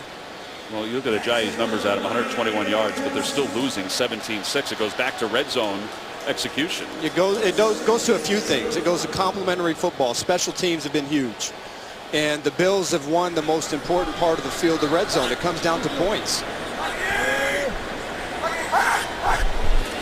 First down, Ajayi again. He's been the workhorse. He'll get 2 up to the 37. Preston Brown makes the tackle. LaShawn McCoy, we were just told by the Bills PR staff that his hamstring has acted up and he is doubtful to return. He's only got 8 rushes today for 11 yards. Last year he played in only 12 games. The hamstring was an issue last year, so they want to go conservative with him when it comes to the hammy here today. Yeah, I think it's something that, you know, they don't want it to linger. And I think being up by 11 points here makes them feel a little bit more comfortable with the offense that they're going with throughout this game. But certainly they need him down the stretch to be a big factor, as he has been the last 4 games. Devontae Parker with the reception in front of Ronald Darby. It'll be a first down for the Dolphins, a gain of 9. It doesn't look like much, but that was a big conversion. You know, Buffalo, they just hit you with a big shot. They've come out with a little bit more energy after halftime. And after stalling the first drive, answering, getting a first down, building on something was very important for the Dolphins. And they'll still under 100 yards passing. He gives it off to Arian Foster, who's taken down from behind. A short game. McCray makes the tackle. One little change that they made, Bills defensively after halftime, Corbin Bryant, number 97, is aligning on Pouncey a lot and not allowing him to get access to the linebackers. It's allowed Brown and both Brown, Preston and Zach Brown, to flow in the gaps and make plays in the run game. It's a lot of respect for Mike Pouncey, isn't it? When they put somebody on him like that to not allow him to get to the second level. Second down and 8. Tannehill out of the backfield, Landry. And Landry breaks a tackle, still on his feet, knocked out of bounds on the sidelines. The near sideline by Robert Blanton. It's a gain of 21. A big play for Landry. This should be a tackle. You see Gray blocking downfield. Nikhil Roby-Coleman comes over. He's the guy responsible in coverage. Can't make the tackle, and then Landry with a big play down the sideline. Roby-Coleman had a big week last week against the San Francisco 49ers. Landry now 4 catches for 60 yards. On first down from the 30, it's Ajayi again going back to work. Kyle Williams from behind. And he gets down close to the 26-yard line. Ajayi now 19 carries, 127 yards. Jarvis Landry earlier. This is the hit on Aaron Williams, and Aaron is not coming back in this ball game, out with a head and neck injury. Here's Ajayi again. Steps inside. He's got quick moves, and I think you said it best before. Excellent vision from Ajayi. I thought Mike Pouncey is having a terrific day. Up inside, this is just outstanding. Number 51, he climbs up, he gets to Zach Brown, pushes him by, and Ajayi again making the right read and getting upfield in a hurry. 134 yards for Ajayi. Last week 204 against Pittsburgh. Gray in motion, off the play fake. Tannehill will keep it himself. Gray is his blocker, and Tannehill bounces inside the 10. Robert Blanton will be credited with the tackle. It's a gain of 14 yards for Tannehill. Well, this is a nice play call. You don't expect it. You know that he has it. You know that he can do it. And trying to dial up something in the red zone to work and get some points out of this drive. They dial up number 17 on a zone read. He gets a big block from his tight end, and now on the 6-yard line trying to get points. First and goal from the 6. Red zone execution has been an issue. They've settled for 2 field goals today. Ajayi in the backfield will take the handoff. He'll break away. Makes one-man miss, but then Ronald Darby is able to stay with him to make the tackle. That is an excellent one-on-one tackle by Darby. This right here, this move, this is a special move in the backfield. That is a lateral jump cut. Preston Brown, who is a great one-on-one tackler in the hole, has a shot to make the tackle. And great feet by Ajayi to get outside. Good tackle out there by Blanton to save for the touchdown. This is the 10th play of the drive, the 8th run of the drive. Ajayi to the end zone. Touchdown, Dolphins!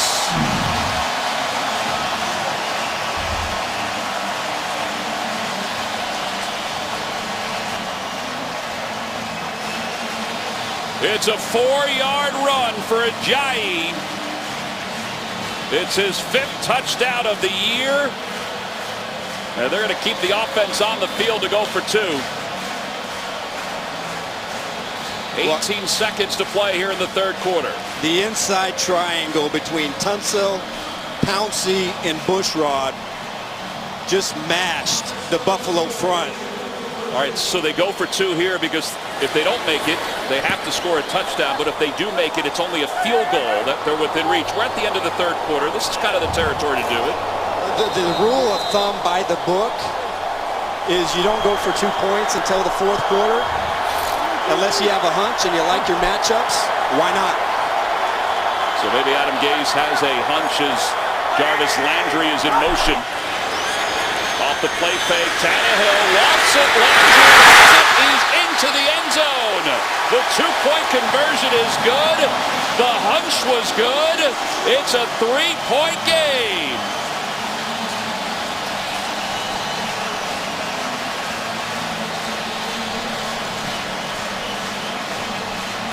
We know something has to be up when you see number 14 motion into the backfield.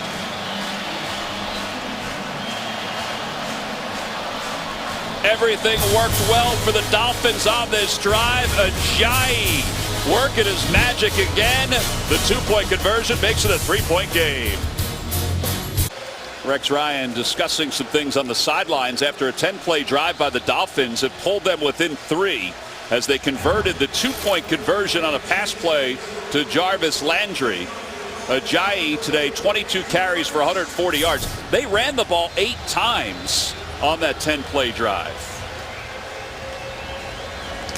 Pretty good ball right there. You know, it looked like after halftime Buffalo was going to come out and make it pretty tough to run the football against their defense, but the offensive line had a terrific drive for the Dolphins. Here's Brandon Tate trying to answer for the Bills. And he gets up close to the 29-yard line.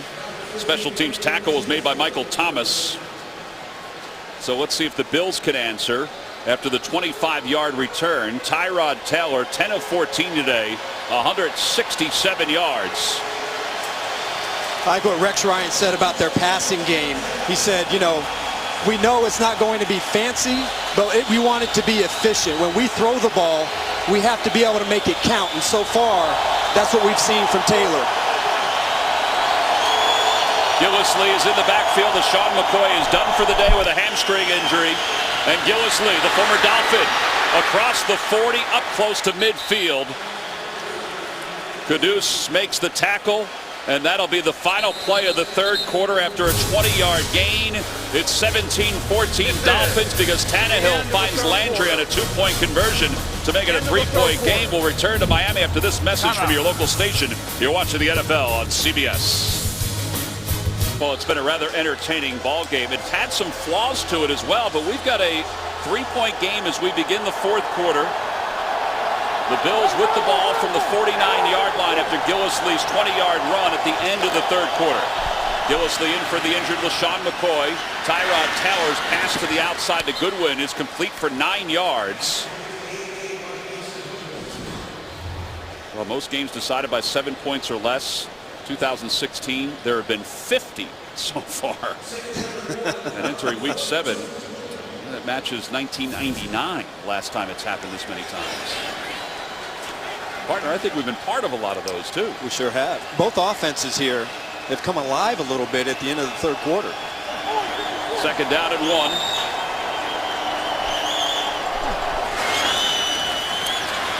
Taylor breaks away, steps up, still rolling around. He's got that ability. Now he's got the first down. And he's out of bounds in front of Kiko Alonso. Let's just say he had the first down on 3 different occasions, but was trying to set up a pass play. Mario Williams had the first opportunity. He can't get him down. He's still keeping his eyes downfield. On the other side, Jordan Phillips is trying to keep contained. Guy's tough to tackle. He is such a great athlete. He's throwing the ball well too today.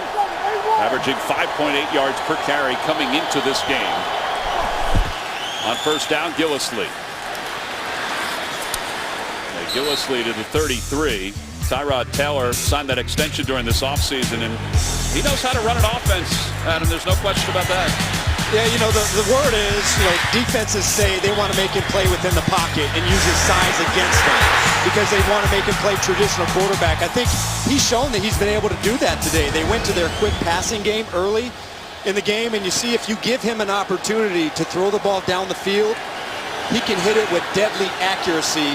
Big play to Goodwin down the sideline for their last touchdown. 13:25 and counting to play, fourth quarter.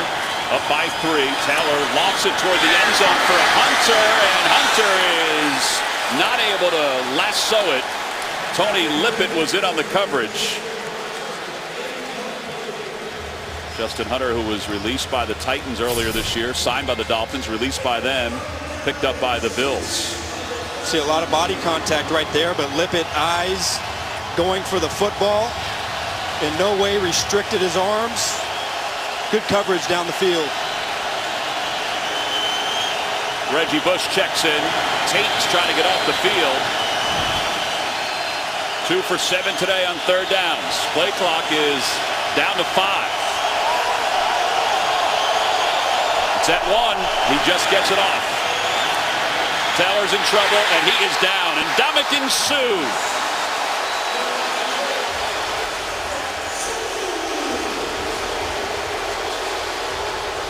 It's a great disguise inside by the linebackers. Here, showing blitz, dropping out, and then Suh's going to come in with the pressure to get to Taylor.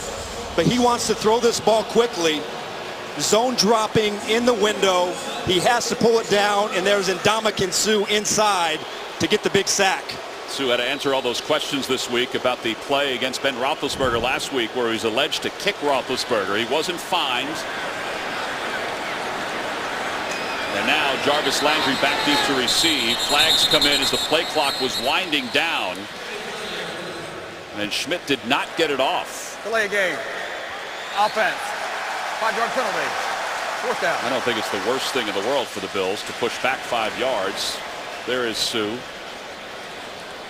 Steelers felt like there was a kick in that game last week. The league did not. It just looked like it was an NFL play more than anything else. And you can see his motor does not stop. 4th on the Dolphins in tackles this year. 3.5 sacks. And Schmidt just gets it off. Landry will let it go over his head. Tate will field it at the 2 and flip it back. And then Gillislee, or I should say Meeks, falls on top of it. The Dolphins will not have great field position, but they'll get it back. Brandon Tate has been a special teams machine during his career. There have been 3 very important special teams plays today. Brandon Tate has been part of 2 of those special teams plays for the Bills. The Dolphins with their back against the wall. You can see what Ajayi sees. It'll be 1st and 10 from the 1 for Tannehill. Down by 3. This is dangerous territory if you're the Dolphins, particularly with this Bills defense and how good this defense is. But they go to Ajayi, who gives a little breathing room. Maybe gets 1. The 2 Browns involved in the tackle. How about this? You think they want to? You think they're worried about the Dolphins running to that left side? They're saying, no way. We are going to make sure. Boy, what a play by Kyle Williams with the swim. Almost gets into the backfield. But they are intent on taking away the left side of that Miami running game. Well, that running game, Ajayi has amassed 142 yards today on 23 carries. 2nd down. He'll take it again. And he stumbles into the open field. 1 man to beat, and he's inside Buffalo territory. Ronald Darby makes the tackle.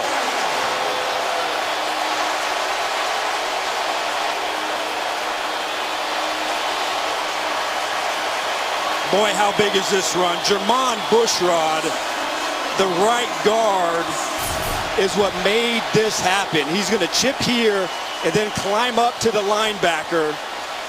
On the right side, a beautiful block climbing to the 2nd level. Ajayi makes 2 defenders miss, and then he breaks it open. What a huge, huge play by Ajayi in that offensive line. That is a 53-yard gain. He has 195 yards. That was just a great piece of blocking up front. Exactly. They talk about, you hear the word execution, Tom, and it's thrown around a lot. But that's what execution in the running game looks like. Perfect run. 2nd player in franchise history with 2 straight 150-yard or more rushing games. The other was Ricky Williams. Jarvis Landry was nicked up on that play. He's off to the sidelines now. It'll be 1st down from the 44 of Buffalo. Williams takes the handoff. Williams is stopped behind the line of scrimmage. Corey White was the first one there.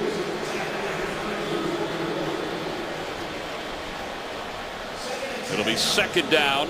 He gets back to the original line of scrimmage. Damian Williams, the third-year pro out of Oklahoma.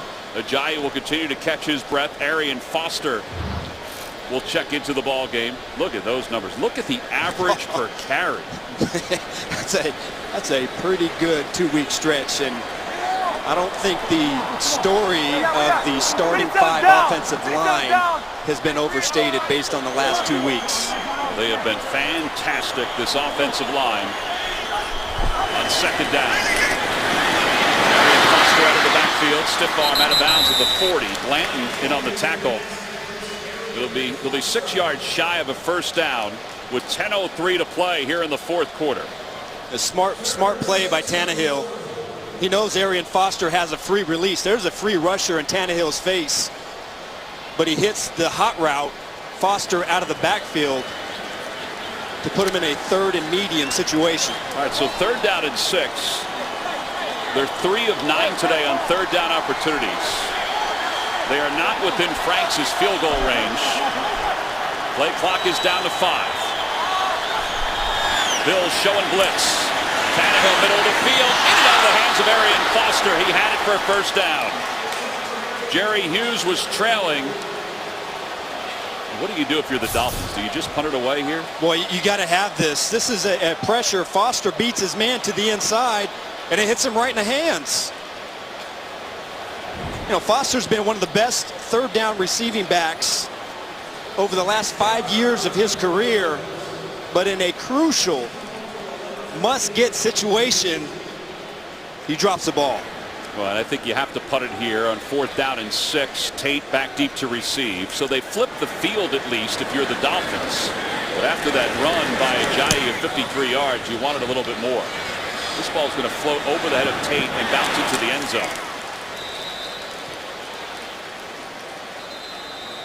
Ajayi's had himself a heck of a day. His 53-yard gain has given him 195 yards today.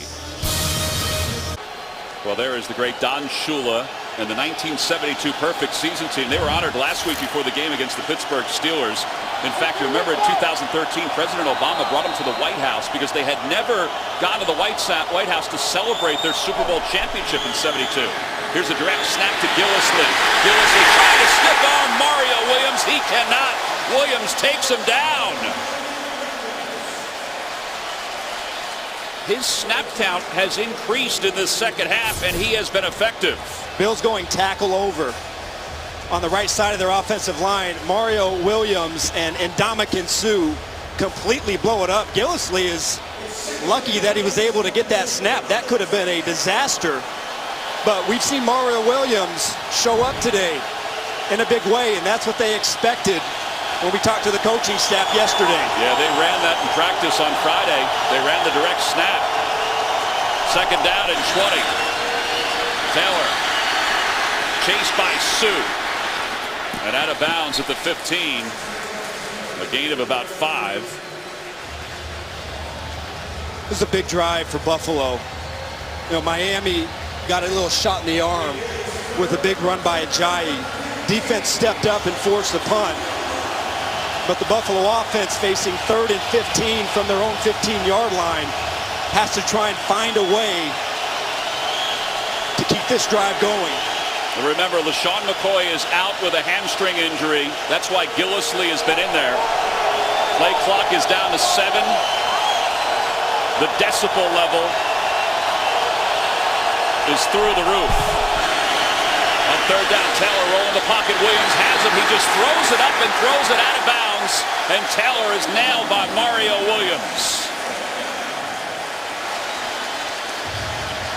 And he is slow to get up. How about Mario Williams? Let's beat the double team. The extra tight end, a chip. Taylor is trying to get outside the pocket,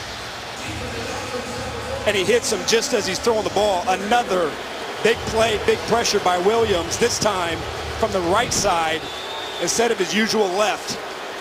Vance Joseph said, listen, I had Mario Williams in Houston with me. I know what kind of player he can be. And I was honest with him when I told him I did not think he was playing well. And that's why he backed off his snaps. Schmidt with a fantastic punt. Here's Landry from the 29. And he is stuck by Lorenzo Alexander. He's incredible. He plays punt? Yeah. Mario Williams having himself a heck of a second half. His teammates, his coaches, they love it, and so does he. 7 minutes, 45 seconds to play here in the second half. We said during the outset that they wanted the Dolphins, to see if Jay Ajayi could carry last week into this week. He has. He has 195 yards on the ground.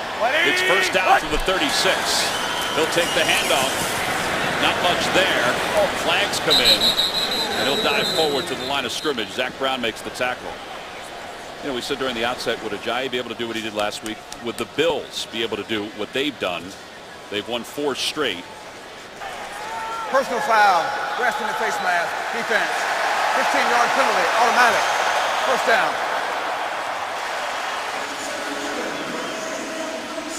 Jerry Hughes is thinking, man, what did I do? Look at his eyes, Jay Ajayi. You don't think he's intent? Oh, that's awesome. You can't give it away. You can't. It's a smart defense. I don't know. Did you see the face mask on Jerry Hughes? Jerry's wondering, too. It may have been a brush. 9 penalties for the Dolphins, 5 for the Bills. But that's a big one because it moves the ball inside Buffalo territory to the 49. Continues to run. Plenty of time left. Ajayi to his left. And Ajayi trying to move the pile. And he is stopped by Lorenzo Alexander, who is as good as advertised, by the way. This guy plays all the time. Special teams, defense. About you're 33 years old. You're leading the league in sacks. You're dominating in the run game. Mm-hmm. And you know what? We'll go run down on kickoffs and on punt team. You can't take this guy off the field. Second down and 8.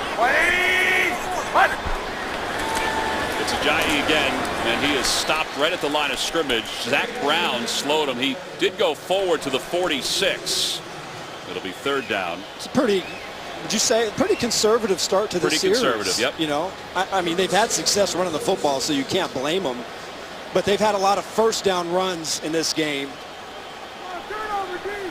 Ajayi checks out with 198 yards. Adam Gase, who says huddling, he hopes they won't have to do it for the long term because he said it's kind of a game for him. Damian Williams now is the third down back in the game. Where last series it was Arian Foster, and he dropped the third down. Well, Tannehill needs a timeout. 5:57 to play. That's Miami. Their first of 3 timeouts. Timeout. So we'll take a break. Let's see what the Dolphins have in store for everybody when we come back. The NFL on CBS is sponsored by FedEx, helping small businesses simplify e-commerce. And by Subway. Try the new thick-cut autumn carved turkey sandwich. Well, everybody in the National Football League thinks that the Patriots are going to run away with the AFC East, and they might. The Dolphins and the Bills and the Jets, they're hoping to have a say in it. Ajayi will take a break. Tyrod Taylor's hoping his defense can make a stop. It's third down and 7 for the Dolphins. They need to get a first down to keep this drive alive. Tannehill's going the wrong way. Throws on the run. Jarvis Landry has it. Upended inside the 30-yard line.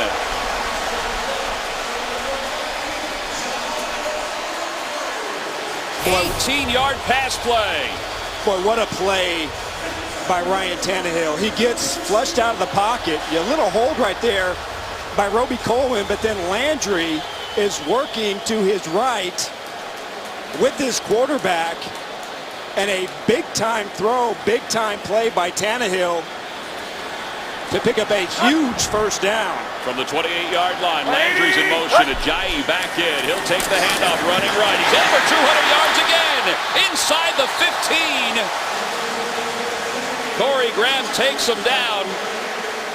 He is now the 4th running back in Dolphins history to have a 200-yard game, and he's down on the field. Cramping up a little bit, it looks like. Fourth Dolphins runner to have back-to-back 200-yard games. Boy, the movement, the lateral movement by the offensive line was just unbelievable. Too much space for Lorenzo Alexander to close it. And how about that company, Tom? Yep. Unbelievable. Look at those names on that list. Yeah, 200-yard games in back-to-back ball games in NFL history. O.J. Simpson, Earl Campbell, Ricky Williams, and Jay Ajayi. Boy, the movement. How about this wall? Look at where the edge of this formation is. As we run this play, we're going to keep that line there so you can see the distance moved by the offensive line. That is massive movement and not enough space. Too much space for Alexander to try and close. And Ajayi hits it with a full head of steam and once again finishes in the secondary. Well, he's going to try to get himself stretched out. Look at that move on Corey Graham. Again, fourth player in NFL history with back-to-back 200-yard rush games. O.J. Simpson, Earl Campbell, Ricky Williams, and now Jay Ajayi.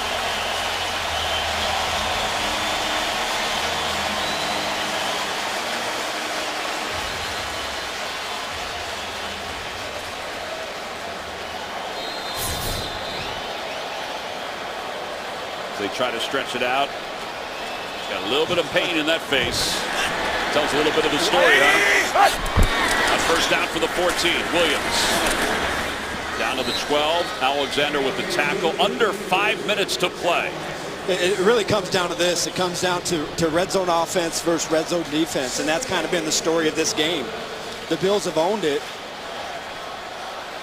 and that's a trend that the Dolphins want to try and reverse after going 2 for 6 last week against the Pittsburgh Steelers. By the way, Marquise Gray, the tight end, limped off the field. Jakeem Grant checks in, number 19. He's one of 3 receivers to the left side. Now he's in motion. They fake the handoff to him. They give it off to Williams. And Williams bounces inside the 5, trying to carry the ball to the end zone. Touchdown, Dolphins!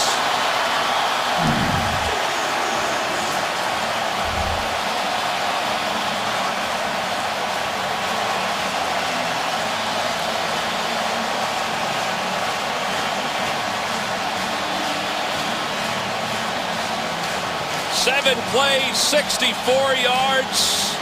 It was set up by Ajayi, and also a huge pass play. The Laramie Tunsil, Mike Pouncey combination has been devastating all day. They have been dominant up front, and a great way to finish for Williams.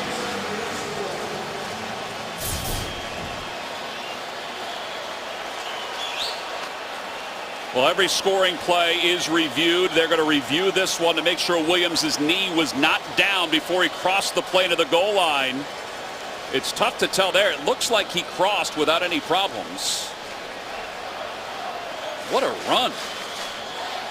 Wow. Watch it again. He's tripped right there. Did his knee go down before he broke the plane of the goal line? That's what they're looking at, as we mentioned. Yeah, he's covered the ball up with both hands. You know, not enough to overturn that. Take a look right there. Can you see his knee down before he crossed the plane of the goal line? Boy, it's tough to tell. It looks like he is in. But again, the officials are reviewing it. Every scoring play is reviewed.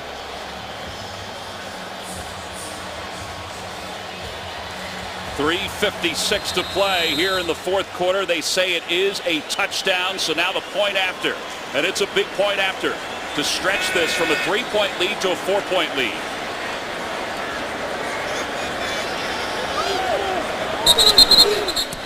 Whistle blows, flag comes in. False start.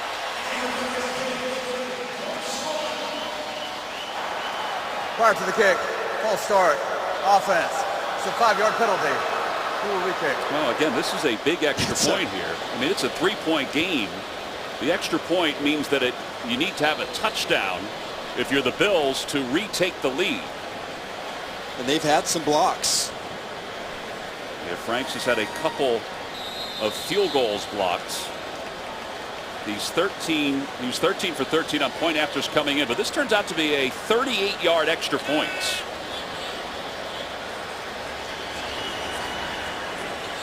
Long snap count. Good hold. Kick is on its way, end over end, and it is good. 21-17, Miami on top of Buffalo with 3:56 to play here in the fourth quarter. Your weekend starts on Thursday when the Jacksonville Jaguars tangle with the Tennessee Titans only on NFL Network.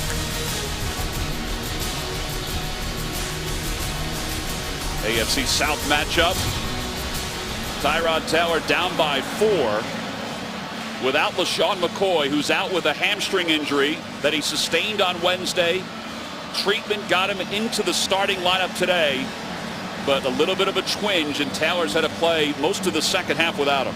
And these are the moments that franchise quarterbacks are made for, when you have to make a play with time winding down in the fourth quarter, and he's going to get an opportunity to do that without his bell cow standing right behind him. Tyrod Taylor, 2 career game-winning drives in the fourth quarter or overtime. His last was December of last year. Reggie Bush, Brandon Tate back deep to receive as Franks will kick it off after his point after made it a 4-point game. 2 timeouts left for Buffalo.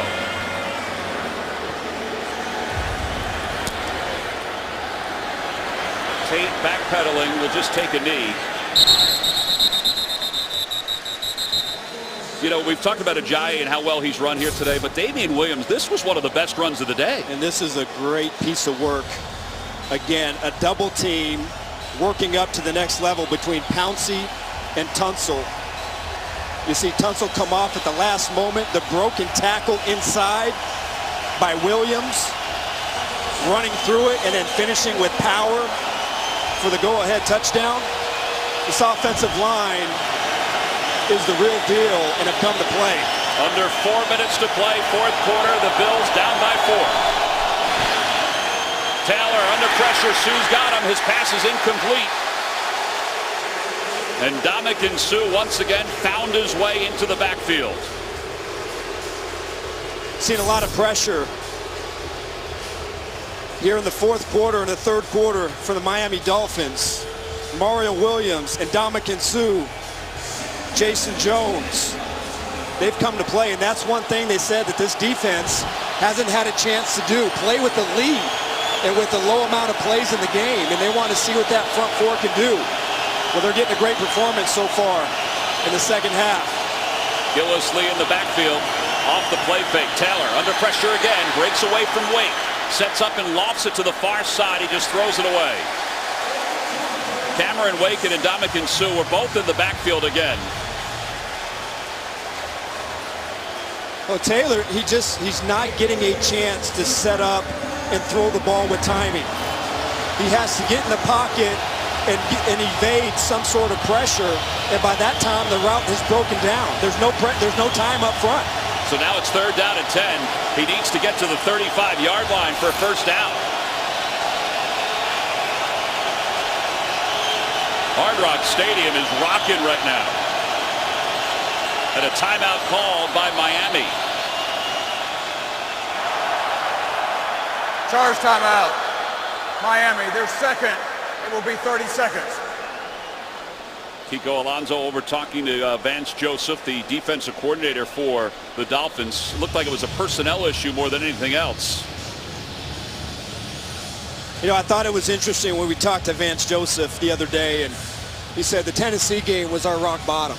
You know, that was where we really felt we had to really come to grips with what kind of defense and what kind of football team that we were going to be. And he challenged his team. And they responded last week against the Steelers and shut down a very high-powered offense. And then today you've seen them come alive as well. This rushing attack without a healthy LaShawn McCoy, but also putting pressure on Taylor. They put together an excellent game defensively They got to make one more stop. Taylor is the leading rusher today for the Bills. McCoy out with the hamstring injury. 3rd down and 10.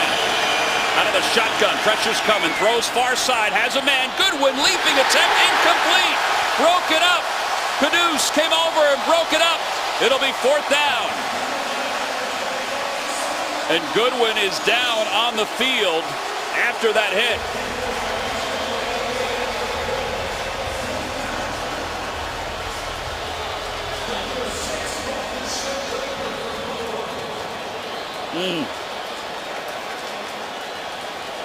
Well, I didn't really see. Caduce came over to give help and was going for the football.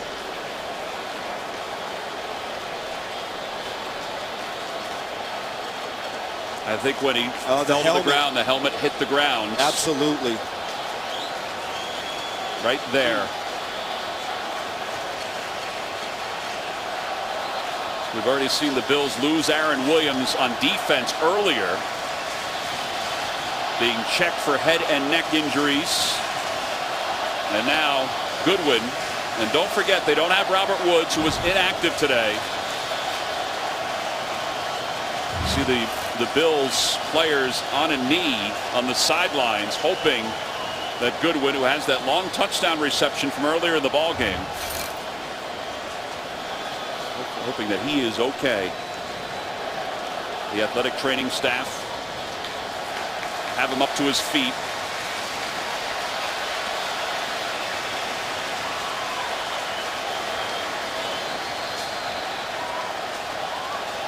So he's going to go back into the locker room and get checked out.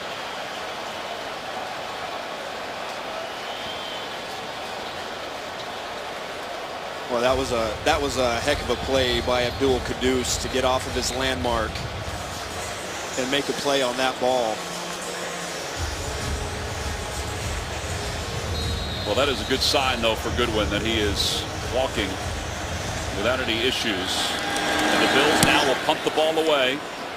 Jarvis Landry assessing. Has it at the 22. Makes a man miss. And then is stopped at the 30-yard line. 21-17, Miami on top of Buffalo with 3:27 to play here in the 4th quarter. Jay Ajayi has 212 yards on the ground for the Dolphins. He left, though, on the last drive with an apparent injury. Damian Williams, who scored the touchdown, is still in the ballgame. There's Ajayi. Back-to-back 200-yard games, only the 4th time, only the 4th player in NFL history to accomplish that. And now the Dolphins are going to try to run out the clock here with 3:27 to play. They've had 2 really long drives today. Can they put a 3rd one together?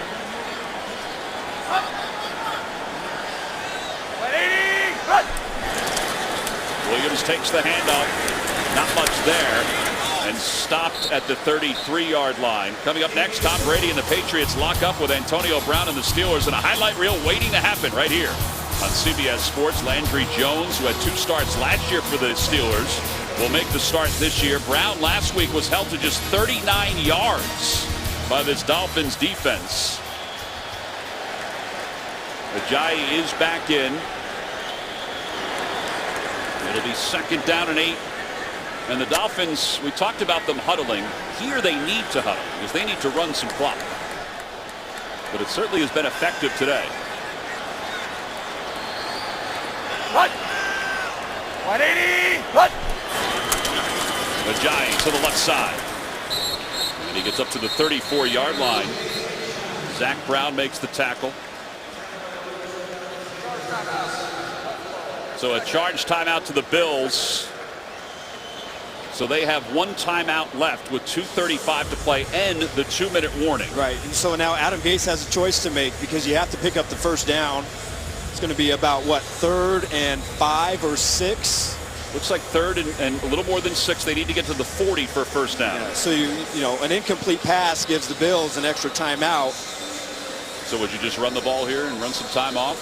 I know you don't want to be that conservative, but you do have a back that's averaging over 8 yards per carry. I think you have to try and get the 1st down. Yep. Officially, it's 3rd down and 6. Clock stopped after the Bills timeout. 2:35 to play, fourth quarter. That's Ajayi in the backfield, two receivers to the left.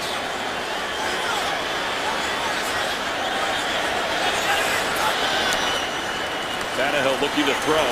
Lost it to the near side of the field. Still steps in front, makes the catch. Into the open field. Touchdown, Dolphins.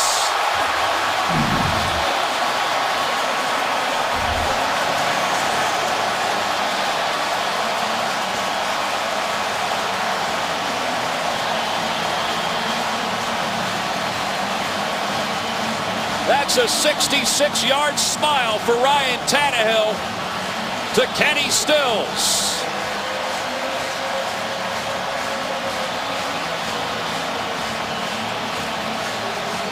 And it's 27-17 Miami with 2:24 to play. Boy, how about that big play? Big throw by Tannehill, but the adjustment from Stills to beat Ronald Darby to the inside and then run for a touchdown. What a play. The point after by Franks is good. Total domination by the Dolphins in this fourth quarter. Well, we have a good effort by Ajayi in pass protection, picking up the blitz. He steps up. Good block, gives Tannehill a window, and it's all about the adjustment. Fighting for the ball, beating Darby, and then running after the catch for a touchdown. That is what a fourth quarter for the Miami Dolphins, whose offense at times this season has looked completely out of sorts, finally putting the pieces together. Kenny Stills had that drop earlier on a great play by Corey Graham. Not this time. He finally gets to smile in the end zone. And Rex Ryan cannot believe that his team just gave up a 66-yard bomb. Yeah, two big plays. The big Ajayi run off the goal line. You had two missed tackles in the secondary. And right there, even if he catches the ball, you have a chance to tackle him. But missed tackles, and Stills capitalizes for the big play. Brandon Tate, Reggie Bush back deep to receive. And they'll just let this ball go out of the end zone. In any athletic event, there's a little retribution. Earlier, Kenny Stills had a play that was broken up by Corey Graham. It wasn't the best of passes by Ryan Tannehill.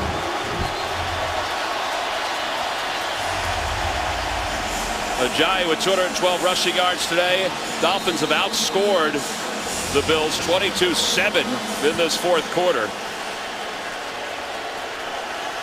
And now Buffalo down by 11. Not a whole lot of time left. Taylor, middle of the field, pass is overthrown, intended for Clay. He's just going to keep firing now, right, Adam? He's down by 11. Yeah, just imagine, Tyrod Taylor, you're coming into this game, you're really, LaShawn McCoy, he played, but it's not as if he had him in the game. Right. That's their bell cow. There's no Sammy Watkins. There's no Robert Woods. He's had to do this whole thing almost entirely by himself today. And the offensive line hasn't been able to hold up and give him protection. Well, there he goes. He's going to go down once again. Cameron Wake.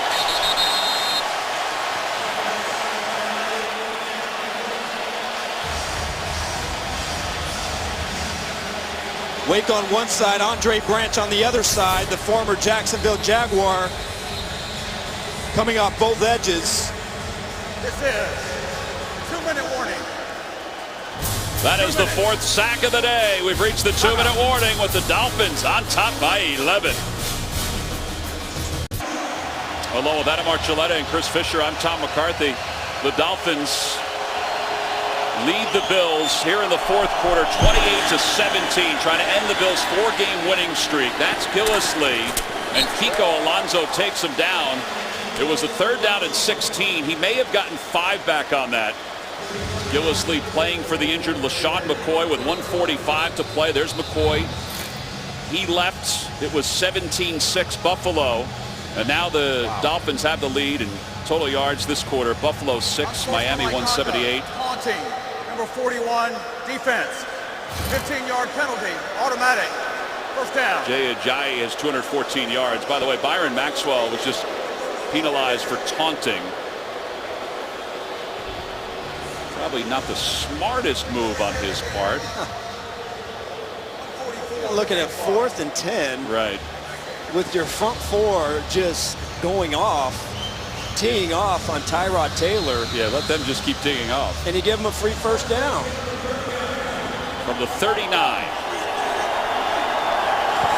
10 penalties today for the Dolphins. As it turns out right now, it's not hurting them. And Taylor's under pressure again. He's going to try to run and will and get out of bounds. Alonso shoves him out of bounds.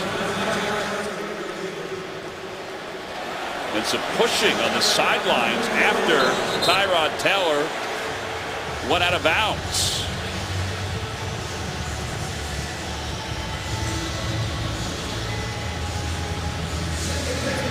No question there's frustration for the Buffalo Bills the way this game has gone. Taylor shoved out. Was not happy that Kiko Alonso shoved him out of bounds. I think is that Rashad Jones down there? It might have been, yeah. I think that was Rashad Jones trying to give him the business on the sideline. Second down, Taylor steps up, throws, passes complete to Charles Clay. Byron Maxwell takes him down, and now some more shoving. Cameron Wake and Jordan Mills shoving. There is a flag down. Holding, offense, number 79. 10-yard penalty, second down. Jordan Mills can't believe it. You just heard him yell, "What?" And Brad Allen made the call, and that's what he and Cameron Wake were probably jawing about. Please set the game clock for 1:30. So 1:30 to play.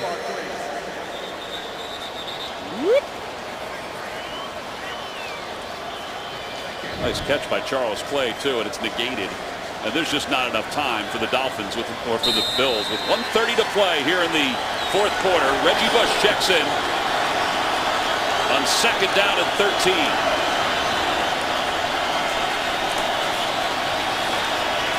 Taylor has one wobble. Nick O'Leary makes the reception. It was tipped by Andre Branch.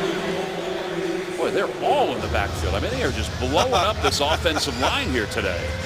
They are. You know, Andre Branch and Cameron Wake gave the defensive line some energy last week when they took over as the starting defensive end duo. And I think that energy has carried over into the entire defensive line. They live for these situations. Wake is trying to chase down Tyrod Taylor, and he's just going to go out of bounds. Pushed out of bounds by Jason Jones, and now flags come in. Jason Jones has to watch out right there. Yeah, he's in enemy territory.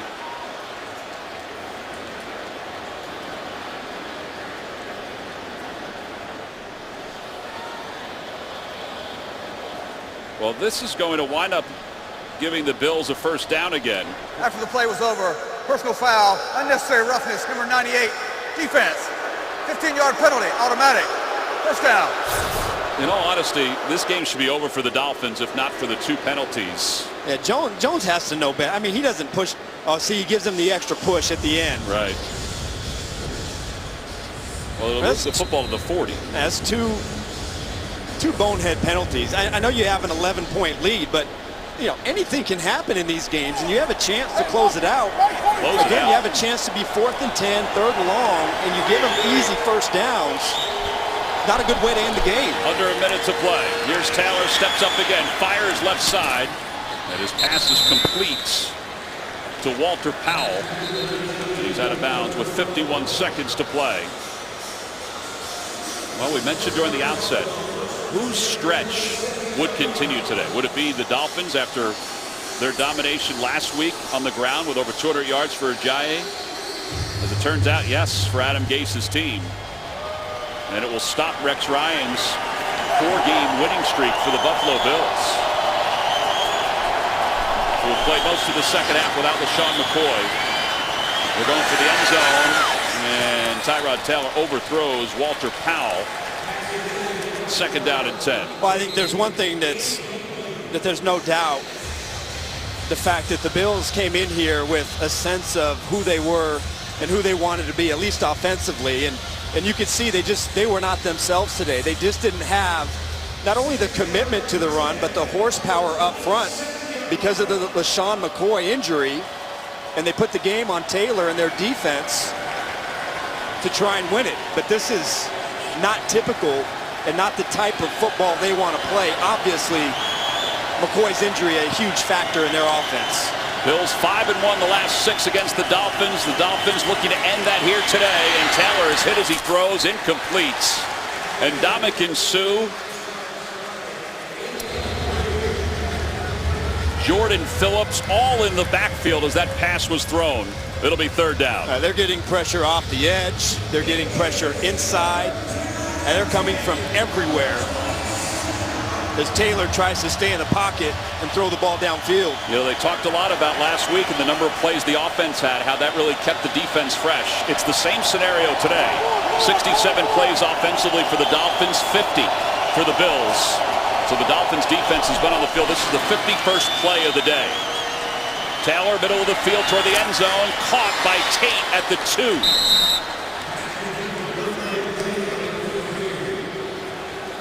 It's a 25-yard pass play, and now Rex calling for timeouts. This looks like a two-deep coverage. And Clay's just going to come inside, in between the hash marks, with no inside middle player. That's an easy throw and catch for Taylor.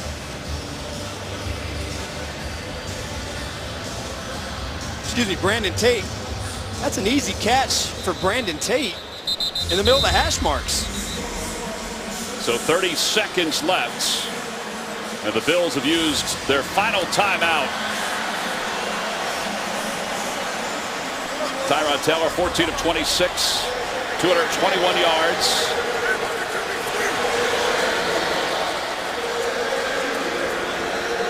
Brad Allen is adding 4 seconds to the game clock. So 34 seconds to play. Offset I formation. And Taylor rolls the pocket, looking for Reggie Bush, and now just throws it away. Yeah, tough play. You really can't afford. You can run the ball. If you don't score, there's going to be at least 15 seconds, maybe 13 seconds that are going to run off the clock. And you're going to need that extra time if you recover the onside kick. So right now, passing the football and giving a Taylor maybe an option to run is one of the only things you can do if you're Buffalo's offense. Right, and you also have to think about going for 2 if you score here to make it a field goal game. Yeah, well, that's a no-brainer. Play clock is down to 2. Taylor takes the snap, rolling right. A lot of traffic, lofts it out of the end zone. 25 seconds to play.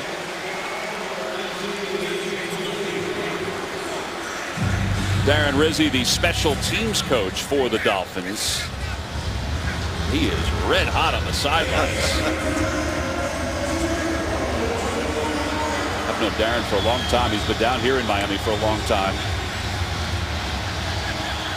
25 seconds to play. 3rd and goal. From just inside the 3.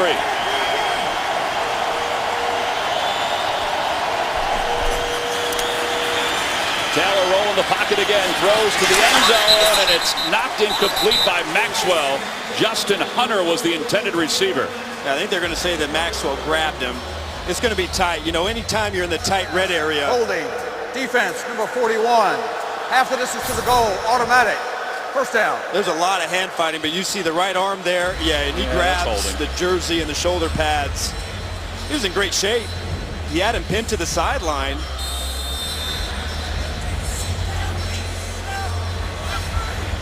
Twelve penalties for the Dolphins, including 3 on this drive. Taylor hands the ball up to Reggie Bush, who loses his hat and lost the football. But they're going to say touchdown, Buffalo. The ruling on the field is a touchdown.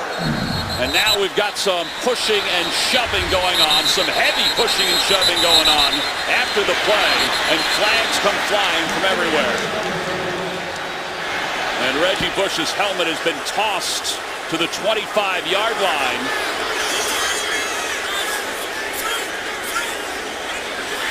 So they're saying that Reggie Bush broke the plane of the goal line before he lost the football. Take a look. Good effort by Reggie Bush. Knee goes down there as the ball comes across the goal line, and that's how he lost the football. I don't know if the knee was down, though, before the football crossed the plane. I think that was a touchdown. Yeah.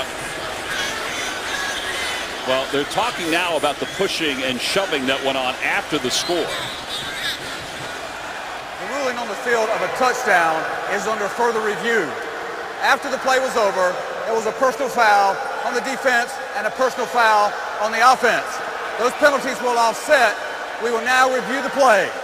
So offsetting penalties, and they will take a look at this. Well, this is right on the edge on if he got this ball over the goal line or not. The knee hits right there. And if we rewind it just a little bit, right when his knee hits, just the tip of the ball. Yep, which is all that has to go.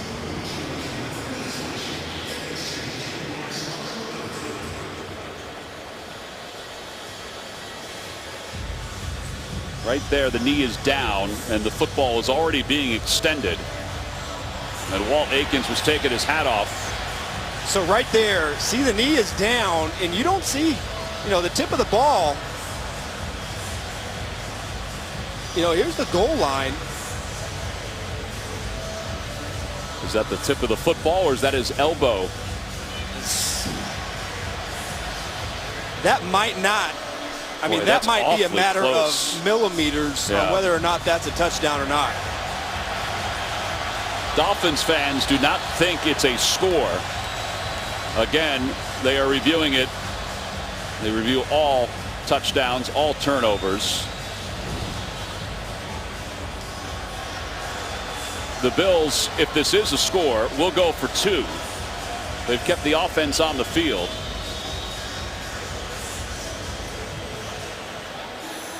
This is going to be interesting because, it looks like it's millimeters. The question is there enough to overturn this call? After reviewing the play, the ruling on the field stands.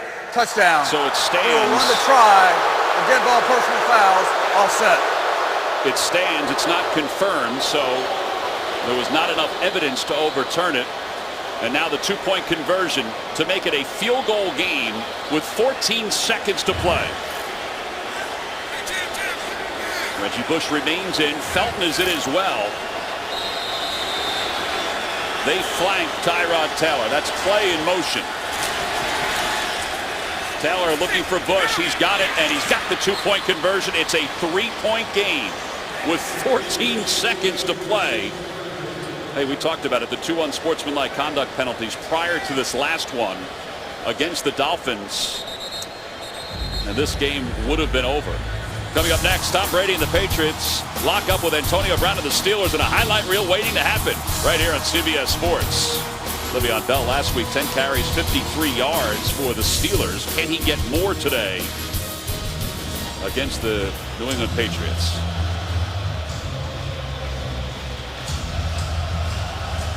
Vance Joseph just told Jason Jones, listen, we can't have it. You can't. Those 2 unsportsmanlike conduct penalties, they still could get out of Dodge. There's only 14 seconds for the Bills, but they have a very gifted place kicker in Dan Carpenter, but they'd have to recover the onside kick. Well, especially when you essentially have everything going in your favor and the odds are on your side. The fact that you want to make the Buffalo Bills earn it. You don't want to give them free shots down the field to continue that drive. And those were silly penalties that now they still give Buffalo a chance to tie this game. Well, you saw the success rate. There have been 3 successful onside kicks this year out of 21 attempts. Carpenter over to the Bills side of the field, and this is handled easily by the Miami Dolphins and Jarvis Landry.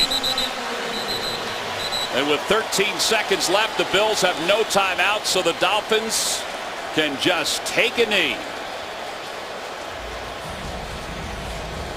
It's not an easy thing to do, the onside kick, but if you're Carpenter, you wanted a bigger bounce. They never got the big hop. Never got Number it. 79 is an eligible receiver. Well, Rex Ryan's team had won 4 straight. Tyrod Taylor played exceptionally well last week against the Niners. Today, though, he worked the second half without LaShawn McCoy, who was out with a hamstring injury. And the Dolphins' defense and Adam Gase's offense really overwhelmed the Bills. Ajayi 214 yards, second straight 200-yard game. And Ryan Tannehill will just take a knee, and the Miami Dolphins will walk away with a 28-25 victory over the Buffalo Bills. Jay Ajayi with back-to-back 200-yard games. He is the 4th player in NFL history to accomplish that feat, joining O.J. Simpson, Earl Campbell, and Ricky Williams. So the AFC East looks like this. Buffalo 4-3, Miami 3-4. The Jets winners today 2-5. And the Dolphins talked all week about kind of turning the tide within the division. They had not played well within the division the last several years, and they looked at today as being the first step toward playing better within the division. Yeah, well, last week was the first step of them just getting back on track. And they've wanted to make sure that they can come out and follow it up. You know, could they put together a complete game and play complementary football? And in a hard-fought, close-fought game, they made more plays in the fourth quarter to get the victory. Well, reminder coming up next, the Patriots and the Steelers. The Patriots at 5-1 and the Steelers at 4-2. We'll see if the Steelers, led by Landry Jones and not Ben Roethlisberger, can quiet the New England Patriots. The final score, it's the Dolphins 28, the Bills 25. Coming up next, it's the Patriots and the Steelers. For Adam Archuleta and Chris Fisher and our entire crew, this is Tom McCarthy saying so long from Miami. Jay Ajayi and his eyes with a 200-yard day. You've been watching the NFL on CBS.